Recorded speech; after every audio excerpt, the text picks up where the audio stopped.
Gita IAS, जहां सपनों को पंख मिलते हैं। Hello students.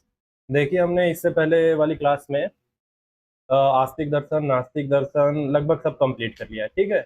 अब हमें ये देखना है कि अब जब ये सारे दर्शन को हमने पढ़ा तो इसका अपने प्रैक्टिकल लाइफ में कहाँ यूज करेंगे। जैसे आप आईएएस ऑफिसर बनने जा रहे हैं, आईपीएस ऑफिसर बनेंगे, मतलब मेजर यही तो बनना चाहता है सब कोई। कौन उससे नीचे वाले क्लास लेना चाहेगा? नहीं लेना चाहता। तो जब आप आईएएस है या आईपीएस है तो इसका यूज कैसे करेंगे? ऐसा तो नहीं है कि केवल पढ़ ले और पढ़ के केवल एग्जाम में लिख के भूल जाए। तो व्यवहारिक जीवन में उतारना भी पड़ेगा, और उतार लेंगे तो ज़्यादा बेटर रहेंगे और एक अच्छे सिविल सर्वेंट बन पाएंगे।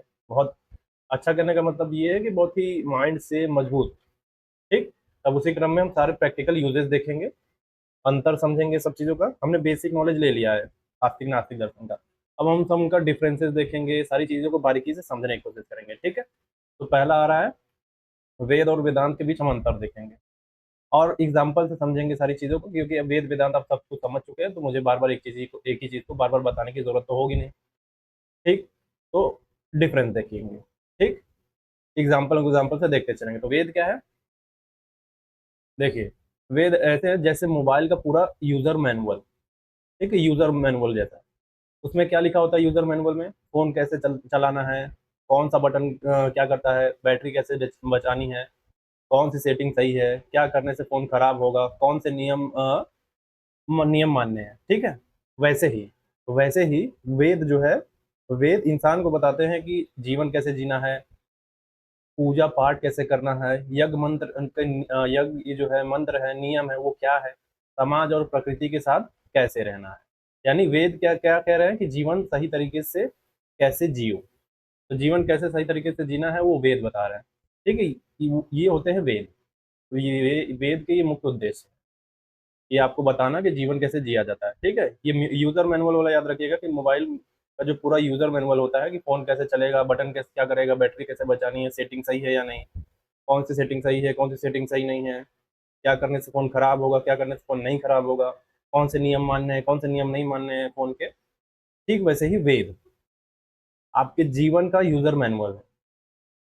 ठीक। कैसे रहना है, क्या खाना है, कैसे पूजा करनी है, जीवन कैसे जीना है, खासकर प्रकृति के साथ, नेचर के साथ, जिसको बहुत ज्यादा लोग इग्नोर कर देते हैं, उसके साथ कैसे हम संबंध बना के रखें। ठीक है।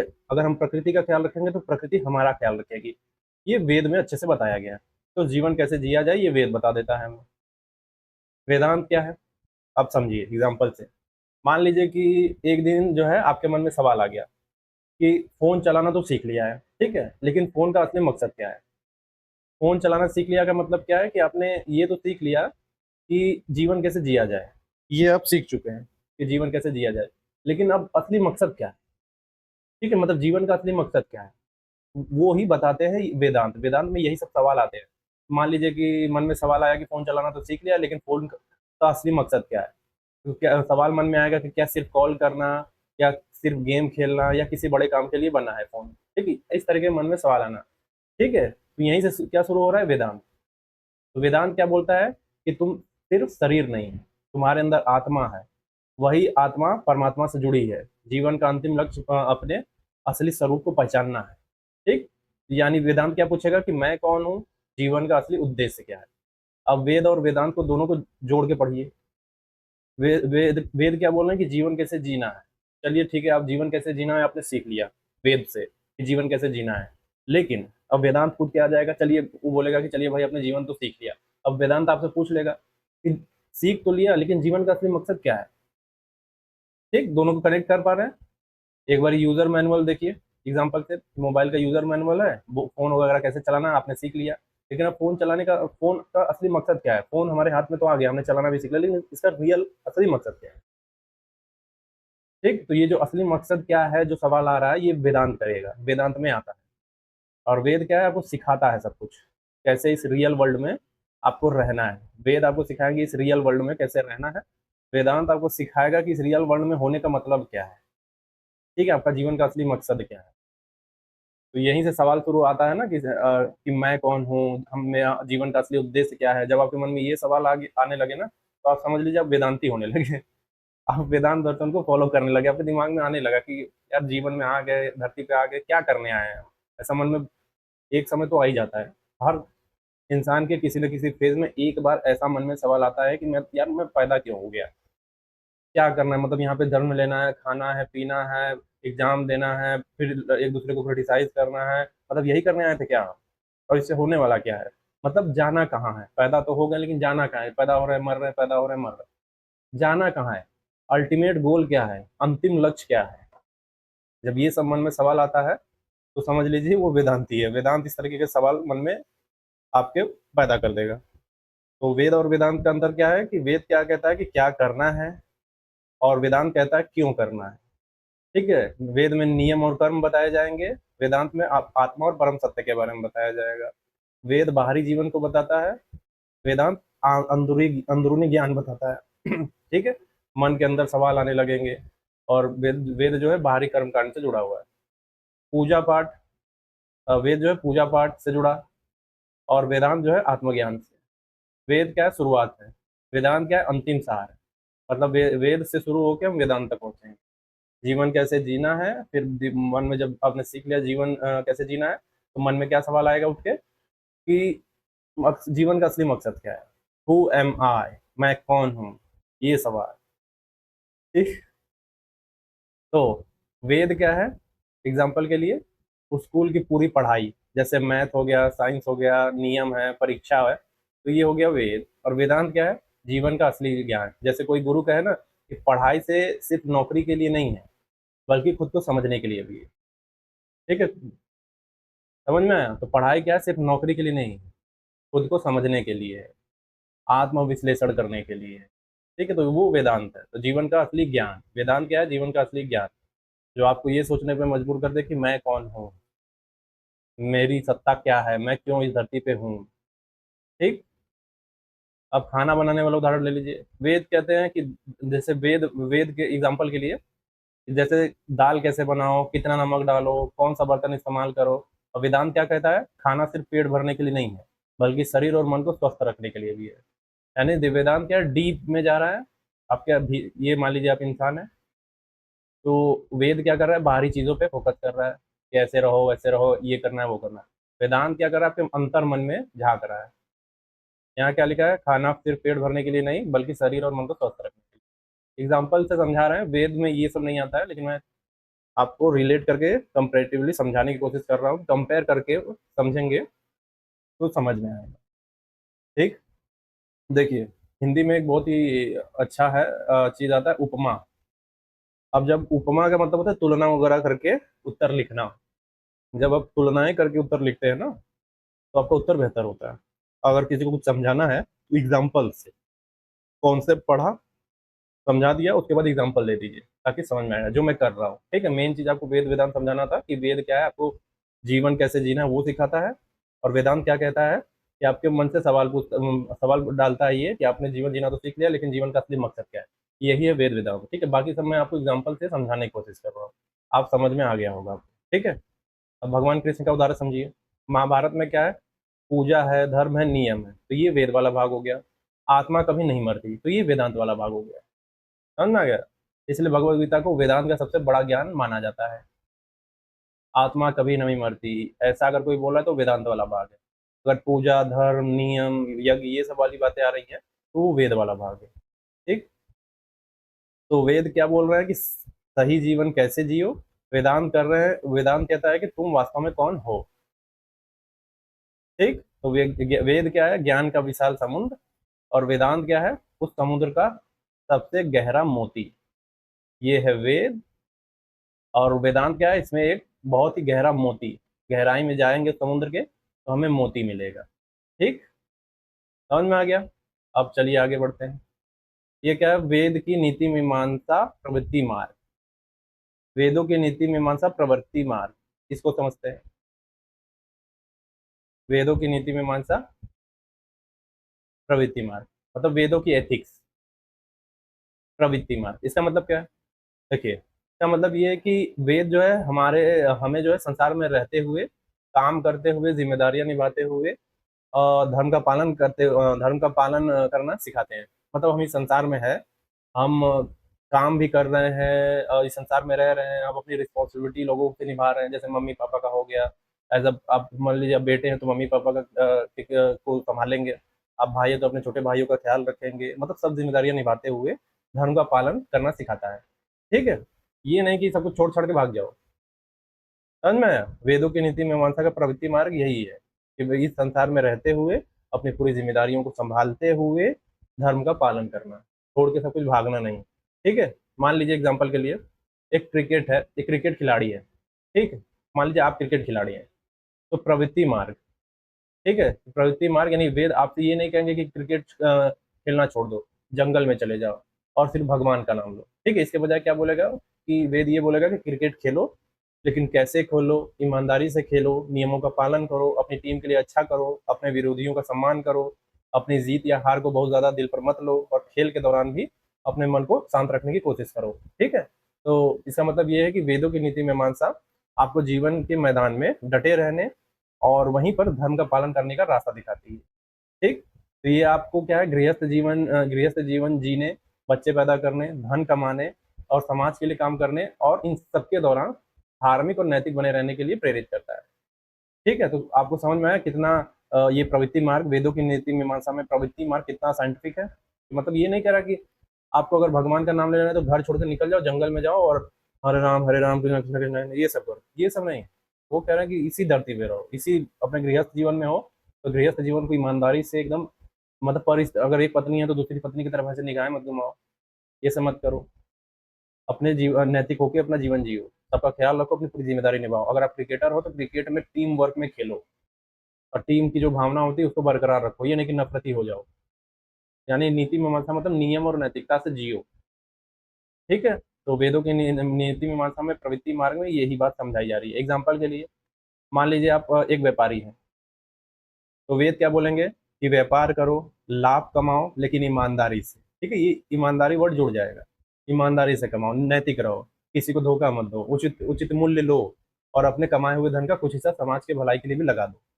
ठीक है, ये ऐसा नहीं कि बस कमा रहे हो जमा करते जा रहे हो और उसका भलाई आपके पास एक्स्ट्रा है लेकिन आप समाज में उसको दे नहीं रहे हो, तो ये मत करो, अच्छा करो।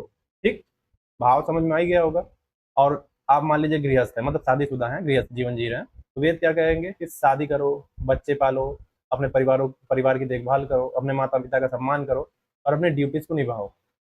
ऐसे ही मान लीजिए आप किसी देश के नागरिक हैं, भारत देश के, नागरिक है, तो क्या एज ए नागरिक आपकी क्या जिम्मेदारी है कि सार्वजनिक संपत्ति को नुकसान नहीं पहुंचाना है।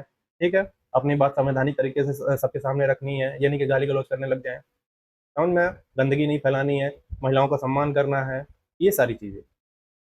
अगर मान लीजिए आप आईएएस ऑफिसर है, तो आईएएस ऑफिसर की क्या ड्यूटी होती है ना, अपने आप को राजा ना समझ लेना। जैसे आप लोग आईएएस बनेंगे तो कुछ लोग होंगे कि कुछ समय के बाद अपने आप को राजा समझने लगेंगे, लेकिन जो ये समझ लेगा कि मैं राजा नहीं हूँ, एक सर्वेंट हूँ, तो उसका जीवन ज्यादा बेहतर तरीके से चलेगा।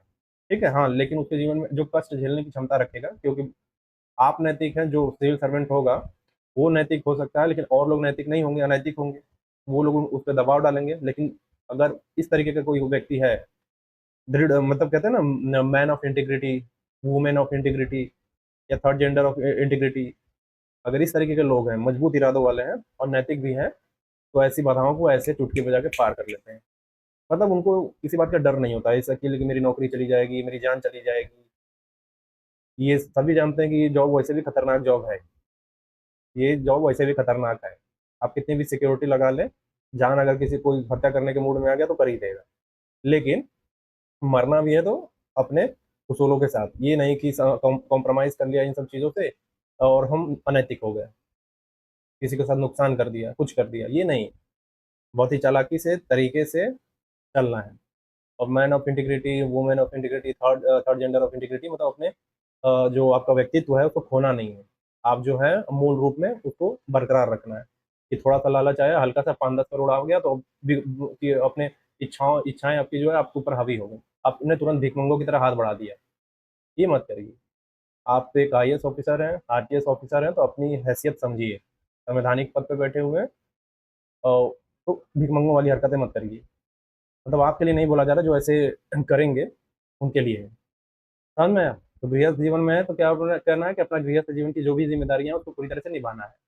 ये है वेदों की नीति मीमांसा का प्रवृत्ति मार्ग। ठीक, अब देखिए, वेदों की नीति मीमांसा हमें क्या कहती है कि सक्रिय और जिम्मेदार जीवन जीने का मार्ग सिखा रही है हमें, एक्टिव रिस्पॉन्सिबल। तो ये क्या कि ये हमें जो है संसार से भागने के बजाय क्या बोल रही है, संसार में रहो और सही आचरण, धर्म का यहाँ मतलब क्या है, सही आचरण, सही आचरण। तो धर्म का पालन करने, अपने ड्यूटीज को निभाओ और एक सार्थक जीवन जीने की प्रेरणा दे रही है हमें। मस्त रहो, इसी जीवन में रहो, लेकिन नैतिक बने हुए रहो, ये नहीं कि अनैतिक होकर बदतमीजी करने लगो, ये सब मत करो। ठीक है, तो वेदों की ये प्रवृत्ति मार्ग क्या मानती है कि मोक्ष या आत्मज्ञान सिर्फ संन्यास लेने से नहीं मिलता है। देख रहे हैं कितना बढ़िया से तरीके से बता रहे हैं कि मोक्ष और आत्मज्ञान सिर्फ संन्यास लेने से नहीं मिलता है, बल्कि अपने कर्मों को सही ढंग से और बिना फल की चिंता किए करने से भी मिलता है। जैसे क्या बोला जाता है, कर्मयोग। कर्मयोग हमें यही सिखाता है। ठीक, कर्मयोग हमें यही सिखाता है कि इसी जीवन में रहते हुए अपनी जिम्मेदारियों को नैतिक रूप से निभाते हुए, बिना फल की चिंता किए हुए अपने कर्म करते जाओ, तुम्हें भी मोक्ष आत्मज्ञान सब मिल जाएगा। तो इन वेदों की प्रवृत्ति मार्ग हमें क्या सिखा रही है कि केवल और केवल संन्यास ले लेने से, जंगल में भाग जाने से, राम राम करने से, राम राम सीताराम ये करने से, वो उससे उतने से कुछ नहीं होगा। अगर आप ये सब छोड़ के अपनी जिम्मेदारी, अगर आप गृहस्थ में हैं, छोड़ के भाग रहे हैं और वहां पे जाके ये सब चीजें कर रहे हैं, और फिर पता चला कुछ समय वहां भी मन नहीं लगा, फिर वहां भी छोड़ के भाग गए। तो वेदों की प्रवृत्ति मार्ग में यही सिखा रही है कि अपना काम जिम्मेदारी से करो, नैतिक रहते हुए। ठीक, अगर आप नैतिक रहते हुए अपने गृहस्थ जीवन को, अपने काम को बिना फल की चिंता किए हुए कि मतलब मन में इच्छा नहीं है कि मुझे कुछ मिलेगा ही, ठीक, बस करते जा रहे हैं, तो इसको बोला जाता है कर्मयोग। और इससे भी आपको आत्मज्ञान मिलेगा और मोक्ष भी हो सकता है मिले। मतलब जो कॉन्सेप्ट है मोक्ष और आत्मज्ञान का, उसके बारे में बताया जा रहा है, लेकिन किसी देखा किसने कि किसको मिल रहा है किसको नहीं मिल रहा, आफ्टर डेथ कौन जानता है। ठीक है, मेन चीज क्या है, वेदों की प्रवृत्ति मार्ग कि नैतिक बने रहते हुए अपनी ड्यूटीज को निभाना, जंगल में भागना नहीं। अब देखिए निवृत्ति मार्ग, प्रवृत्ति मार्ग देख लिया, अब निवृत्ति मार्ग देखिए। ये निवृत्ति मार्ग क्या है, वेदों की मुख्य शिक्षा नहीं है, लेकिन बाद में कुछ दर्शन में आया ये। तो ये ध्यान में रखना है कि जो वेदों की प्रवृत्ति मार्ग है वो तो है, लेकिन निवृत्ति मार्ग जो है वेदों की मुख्य शिक्षा में नहीं है, लेकिन क्या है देखना पड़ेगा। जो प्रवृत्ति मार्ग है ठीक उसका उल्टा है ये। ठीक है, निवृत्ति मार्ग देखिए इसमें क्या होता है कि संसार, ये क्या बोलता है कि संसार छोड़ दो। ठीक है, संसार छोड़ दो, ये बोलता है। जैसे क्रिकेट हो गया, व्यापार हो गया, परिवार है, इस ये क्या कहेगा निवृत्ति मार्ग, ये सब मोह माया है, ये सब मोह माया है, छोड़ दो सब। ठीक है ना, इनसे दूर हो जाओ, जंगल में जाओ, केवल मोक्ष और आत्मज्ञान के लिए प्रयास करो। यह मार्ग क्या है, मुख्य रूप से वैराग्य और सांसारिक त्याग पर जोर दे रहा है, इस पे जोर दे रहा है। समझ में? एग्जाम्पल के लिए जैसे मान लीजिए मुझे अब क्रिकेट नहीं खेलना है, मैं हिमालय जा रहा हूँ, मतलब कोई आपसे ये बोलने लगे, कोई ऐसे ही रैंडम आए और ये बोलने लग जाए कि देखो यार अब मुझे क्रिकेट नहीं खेलना, मुझे हिमालय जा रहा हूँ, मुझे ध्यान करना है। ठीक है, तो ये क्या है, निवृत्ति मार्ग हुआ, मतलब सब छोड़ के स्किप कर रहा है। समझ में आया? तो प्रवृत्ति मार्ग समझ में आया, निवृत्ति मार्ग समझ में आया, प्रवृत्ति मार्ग का उल्टा है। प्रवृत्ति मार्ग इसी संसार में रहते हुए, नैतिक बने रहते हुए, बिना फल की इच्छा किए हुए अपने कामों को करने की इच्छा देता है। निवृत्ति मार्ग कहता है सब छोड़ दो, जाओ जंगल में बैठ के नम नम नम नम नम नम ये सब करो। समझ में आया? अब देखिए, अब कर्म सिद्धांत चलेगा पूरा। आपने सुना होगा ना, जैसा बोओगे वैसा काटोगे, बहुत सारी कहावतें सुनी हुई है। तो यही है कर्म सिद्धांत। तो वेदों में कर्म सिद्धांत को समझेंगे, थोड़ा मजा आने वाला है। देखिए, वेदों का कर्म सिद्धांत क्या है, बहुत ही सरल और सीधा है। जो भी आप करते हैं, अच्छा या बुरा, उसका परिणाम आपको भुगतना ही पड़ता है। ठीक, तो ये ठीक वैसे ही है जैसे प्रकृति में होता है ना, अगर आप आम का बीज बोओगे तो आम ही मिलेंगे, नीम नहीं। ठीक, तो ये सिर्फ क्या है, आपकी आज की क्रियाओं तक सीमित नहीं है। कर्म सिद्धांत जो है आज की क्रियाओं तक सीमित नहीं है, बल्कि आपके पिछले जन्मों के कर्मों और आपके विचारों पर भी लागू होता है। तो वेद के अनुसार, वेदों के अनुसार हर क्रिया, हर विचार एक तरह की ऊर्जा, एनर्जी एनर्जी छोड़ता है, जो ब्रह्मांड में ऐसे ऐसे सराउंडिंग में घूमती रहती है और लौटकर वापस आ जाती है आप ही के पास। समझ में आया? कि मतलब आप आम का बीज बोगे, आम आम का बीज डालोगे तो आम ही निकलेगा, नीम नहीं निकलेगा। मतलब जैसा करोगे वैसा भरोगे, जैसा बोगे वही काटोगे। समझ में आया? तो वेद क्या बोल रहा है कि जो भी आप आपके आपकी क्रिया है, जो मतलब आप एक्टिविटी करते हैं, मन में जो विचार आपके आ रहा है, वो एक तरह का एनर्जी रिलीज करती है और वो ब्रह्मांड में ऐसे ऐसे घूमते रहती है। समझ में आया?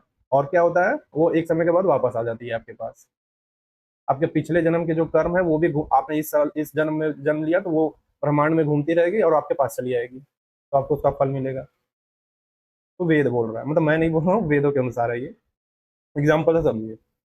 मान लीजिए कि आपके जीवन का एक बहुत बड़ा बैंक खाता है, आपका जीवन जो है, आपका खुद का जीवन एक बैंक खाता है बहुत बड़ा, तो उसे कर्म बैंक कहते हैं। मान लीजिए, मतलब एग्जाम्पल दे रहे हैं, ऐसा कर्म बैंक जैसा कुछ नहीं है, आपका जीवन एक बैंक, बहुत बड़ा बैंक खाता है, उसको कर्म बैंक कह रहे हैं। तो पुण्य क्या है? अच्छे कर्म। जब आप किसी गरीब की मदद करते हैं, आप किसी के साथ ईमानदारी से पेश आते हैं, अच्छे से पेश आते हैं, या किसी जानवर पर दया करते हैं, तो आपके कर्म बैंक में पुण्य जमा हो जाता है, यानी पुण्य मीटर बढ़ने लगता है। और ठीक वैसे ही, जैसे आपने खाते में पैसा जमा करते कर रहे हैं, भविष्य में यही पुण्य आपको सुख, शांति, सफलता और अच्छे अवसर के रूप में वापस मिलता है। समझ में? एग्जाम्पल के लिए, मतलब एक आप अच्छे अच्छे कर्म कर रहे हैं, मतलब जो भी अच्छा होता है वो कर रहे हैं, तो आपका जो खाता है वो बढ़ता जा रहा है, मतलब आप जमा कर रहे हैं, पुण्य जमा कर रहे हैं अपने खाते में। ठीक। मान लीजिए उदाहरण के लिए कि एक व्यक्ति जो है हमेशा सच बोलता है, दूसरों की भलाई सोचता है और समाज के लिए काम करता है, तो कर्म सिद्धांत के अनुसार ऐसे व्यक्ति को जीवन में सम्मान, अच्छे दोस्त, शांति मिलती है, क्योंकि उसके अच्छे कर्मों का फल उसे वापस मिल रहा है। समझ में? अब देखिए, बुरे कर्म यानी पाप, अब जो है खाता जो है बुरे कर्मों वाला बढ़ेगा। ठीक है। अब मान लीजिए, जब आप किसी को धोखा देते हैं, झूठ बोलते हैं, किसी को नुकसान पहुंचाते हैं, या किसी पर अन्याय करते हैं, तो आपके जो कर्म है, कर्म बैंक है, कर्म बैंक से पाप कटता है। ठीक है। या वैसे ही जैसे आप खाते से पैसे निकाल रहे हो, पाप कटता है, मतलब पाप अ, वो नहीं, पाप आपका बढ़ने लग रहा है। ठीक है। या वैसे ही जैसे आपके खाते से पैसे निकल रहे हैं, भविष्य में यही पाप आपको दुख, परेशानी, असफलता और कठिन परिस्थितियों के रूप में वापस मिलता है। ये है कर्म सिद्धांत। एग्जाम्पल के लिए, अगर एक व्यक्ति चोरी कर रहा है, दूसरों को परेशान करता है और अपने स्वार्थ के लिए किसी और को नुकसान पहुंचा देता है, तो कर्म सिद्धांत क्या बोलेगा? ये बोलेगा कि उसे अपने जीवन में अंधविश्वास, अकेलेपन या मुसीबतों का सामना करना पड़ सकता है, क्योंकि उसके बुरे कर्मों का परिणाम उसको मिल रहा है। समझ में आया? जैसे पाप पाप कर्म, पुण्य कर्म, समझ में आ गया? एक बैंक समझ लीजिए कि आपका जीवन एक बैंक खाता है, और वो कर्म बैंक है। उसमें आप अच्छा करेंगे तो अच्छा, जो पुण्य कर्म वाला बढ़ता चला जाएगा, और अगर आप पाप करते हैं तो ये खाता घटने लगेगा, पुण्य वाला जो मीटर है कम करने लगेगा। ये कर्म सिद्धांत है। समझ में आया? एग्जाम्पल के लिए थोड़ा और कुछ इंपॉर्टेंट बातें देखिए। कर्म सिद्धांत में एक्टिविटी को ही केवल नहीं माना गया है, विचार को भी माना गया है। मतलब आप कोई अच्छा कर्म कर रहे हैं तो वो आपकी एक्टिविटी है, मान लीजिए किसी की मदद कर रहे हैं तो वो एक्टिविटी है। इस एक कदम और जाता है वेद, वो बताते हैं कि केवल कर्म नहीं, विचार भी, जो मन में आपके विचार आ रहे हैं ना अच्छे बुरे, वो भी कर्मों में जुड़ जाएंगे, मतलब कर्म सिद्धांत में वो भी आ जाएंगे। तो कर्म सिद्धांत क्या है? सिर्फ आपके शारीरिक कार्यों पर नहीं टिका हुआ है, बल्कि आपके मन में आने वाले विचारों पर भी लागू होता है। अगर आप किसी के बारे में बुरा सोचते हैं तो भी वह एक तरह का नकारात्मक कर्म है। ठीक। परिणाम क्या है? तुरंत नहीं मिलता, कर्म सिद्धांत में परिणाम तुरंत नहीं मिलेगा, कर्म का फल तुरंत नहीं मिलता। कभी कभी अगले दिन, मतलब हो सकता है अगले दिन मिल जाए, आपने कुछ किया अगले दिन आ गया, अगले साल मिला, या अगले जन्म में भी मिल सकता है, लेकिन ये निश्चित है कि मिलेगा जरूर। मतलब इसमें इनको कोई शक नहीं है कि आपने कोई बुरा एक्टिविटी किया है, काम किया है, तो अब बच जाएंगे, अगले दिन मिल सकता है, अगले साल मिल सकता है, मतलब मिलेगा ही मिलेगा। छूटेंगे तो आप नहीं, किसी भी एंगल से आप छूटने वाले नहीं। ठीक है। पकड़े जाएंगे तो और आपको सजा मिल जाएगी। कर्मों से मुक्ति, तो वेद में क्या और क्या क्या बताया गया कि सही ज्ञान, भक्ति और निस्वार्थ कर्म से व्यक्ति अपने कर्मों के बंधन से मुक्त हो सकता है।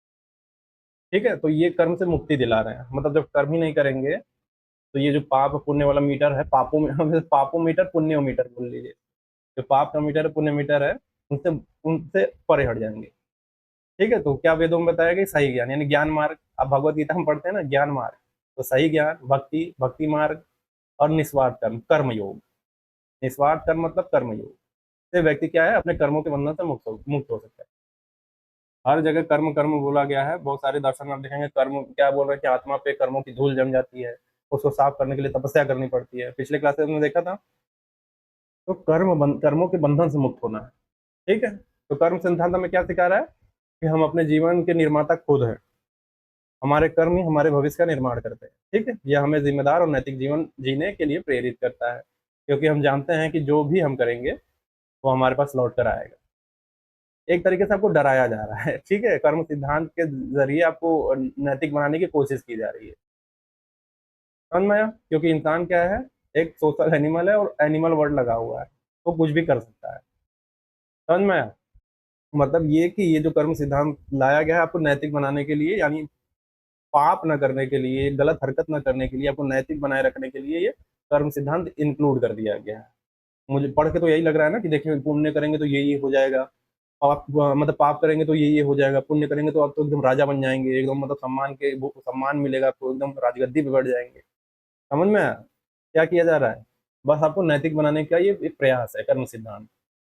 डराया जा रहा है, उसको डर का सहारा लिया गया है। जब भी कोई प्रोडक्ट बेचना होता है, मान लीजिए एग्जांपल के लिए समझाने के लिए बोल रहे हैं, अन्यथा मत लीजिएगा। मान लीजिए कि एलआईसी बेचना है, तो एलआईसी बेचने के लिए क्या करते हैं लोग, पहले डराते हैं। ठीक, पहले डराते हैं कि अगर देखिए आप हंसता खेलता आपका परिवार है, दो बच्चे हैं, बीवी है, ठीक, तो बीवी को डराया जाएगा, पत्नी को, कि मान लीजिए आपके पति टै बोल गए, खत्म हो गए, तब तो फिर एलआईसी का ऐड डाल देंगे कि देखिए हमारा है एलआईसी, जीवन जीवन के साथ भी, जिंदगी के बाद भी, जिंदगी के साथ भी, जिंदगी के बाद भी। ये करते हैं। अब इसको देखिए, कर्म सिद्धांत को, कि आप क्या करा जा रहा है, पहले डराया जा रहा है कि कोई पाप करोगे तो ये होगा, ये हो जाएगा। फिर तुरंत पुण्य कर्म दिखाया जा रहा है, देखो पुण्य करोगे तो ये मिल जाएगा तुम्हें, सम्मान, एकदम सब बढ़िया राजा, खूब सारा धन, बेहतर जीवन। ठीक, एनालिसिस कर रहा हूँ बस समझाने के लिए। तो बस आपको नैतिक बने रहने के लिए किया जा रहा है, और कोई गलत भी नहीं है, ये सब करना बिल्कुल सही है। जब जो चीज़ आपको नैतिक बनाए, बेहतर बनाए, वो गलत नहीं। ठीक, तो कहानी अब देखिए, बीज पेड़ और बीज पेड़ फल और मालिका, एक एक चीज देखेंगे, कहानी से देखेंगे, चीजें समझेंगे। एक बहुत बड़े जंगल में एक माली रहता था, कहानी सुनिए, केवल कहानी सुनिए, अब कहानी से समझा रहे हैं। एक बहुत बड़े जंगल में एक माली रहता था, और माली सिर्फ पेड़ पौधे ही नहीं लगाता था, बल्कि उनकी देखभाल भी करता था, उनके पीछे के रहस्यों को समझता था। ठीक है। अब पहला कार्य कारण सिद्धांत, जैसा करोगे वैसा होगा। मतलब कार्य कारण सिद्धांत क्या बोलता है, जैसा करोगे वैसा ही होगा।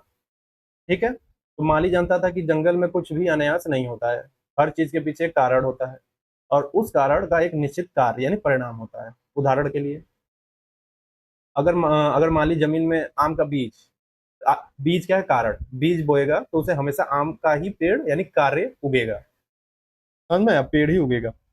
अगर वह बबूल बोएगा तो बबूल का ही पेड़ उगेगा।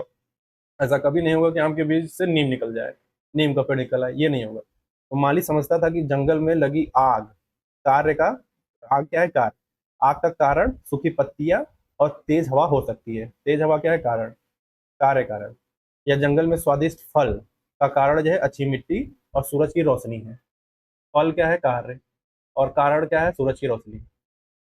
तो ये सिद्धांत क्या बता रहा है कि हर क्रिया का एक परिणाम होता है, कुछ भी बिना वजह नहीं होता है। मतलब जो भी एक्टिविटी करेंगे उसका परिणाम पहले तय हो जाता है। अगर आपने कोई भी एक्टिविटी कर दी, उसका परिणाम तय हो जाता है। मान लीजिए आपने आईएएस की तैयारी चालू कर दी, ठीक, आईएएस की आपकी तैयारी चालू हो गई, ये कार्य है, आपका रिजल्ट हो गया, ये कारण। समझ में आ गया? तो आपकी क्रिया का एक परिणाम तय हो चुका है। आपका क्रिया आपने कोई करा तो उसका परिणाम तय हो गया है। ठीक है। तो कार्य क्या है, तो समझ में आया कि आपने यूपीएससी की तैयारी करी, आपने क्रिया किया, और जो है परिणाम तय हो गया आपका, इस यूपीएससी में सिलेक्शन हो जाएगा। और छोड़ देंगे तो उसका भी तय हो जाएगा कि नहीं होगा। समझ में आया? दूसरा, कर्म सिद्धांत, कारण कार्य सिद्धांत और कर्म सिद्धांत। तुम्हारे कर्म ही तुम्हारे फल हैं। दोनों को एक मत समझ लीजिएगा, कार्य कारण सिद्धांत और कर्म सिद्धांत को। कार्य कारण का सिद्धांत है कि जो भी आप क्रिया करेंगे उसका एक परिणाम तय हो जाता है। ठीक है, जैसा करेंगे वैसा पा जाएंगे। और कर्म सिद्धांत क्या कहते हैं कि तुम्हारे कर्म ही तुम्हारे फल है, जैसा तुम करोगे वैसा पाओगे। ठीक, दोनों का डिफरेंस समझ में आ रहा है? जैसा करोगे वैसा ही होगा, मतलब एक क्रिया, कोई एक्टिविटी करी, उसका परिणाम तय हो चुका है। ये कार्य कारण सिद्धांत है, कुछ भी अनायास नहीं है।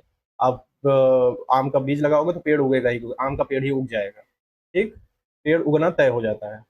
और कर्म सिद्धांत क्या है कि तुम्हारे कर्म ही तुम्हारे फल है, जैसा करोगे वैसा भरोगे, बुरा करोगे बुरा पाओगे, अच्छा करोगे अच्छा पाओगे। ठीक है।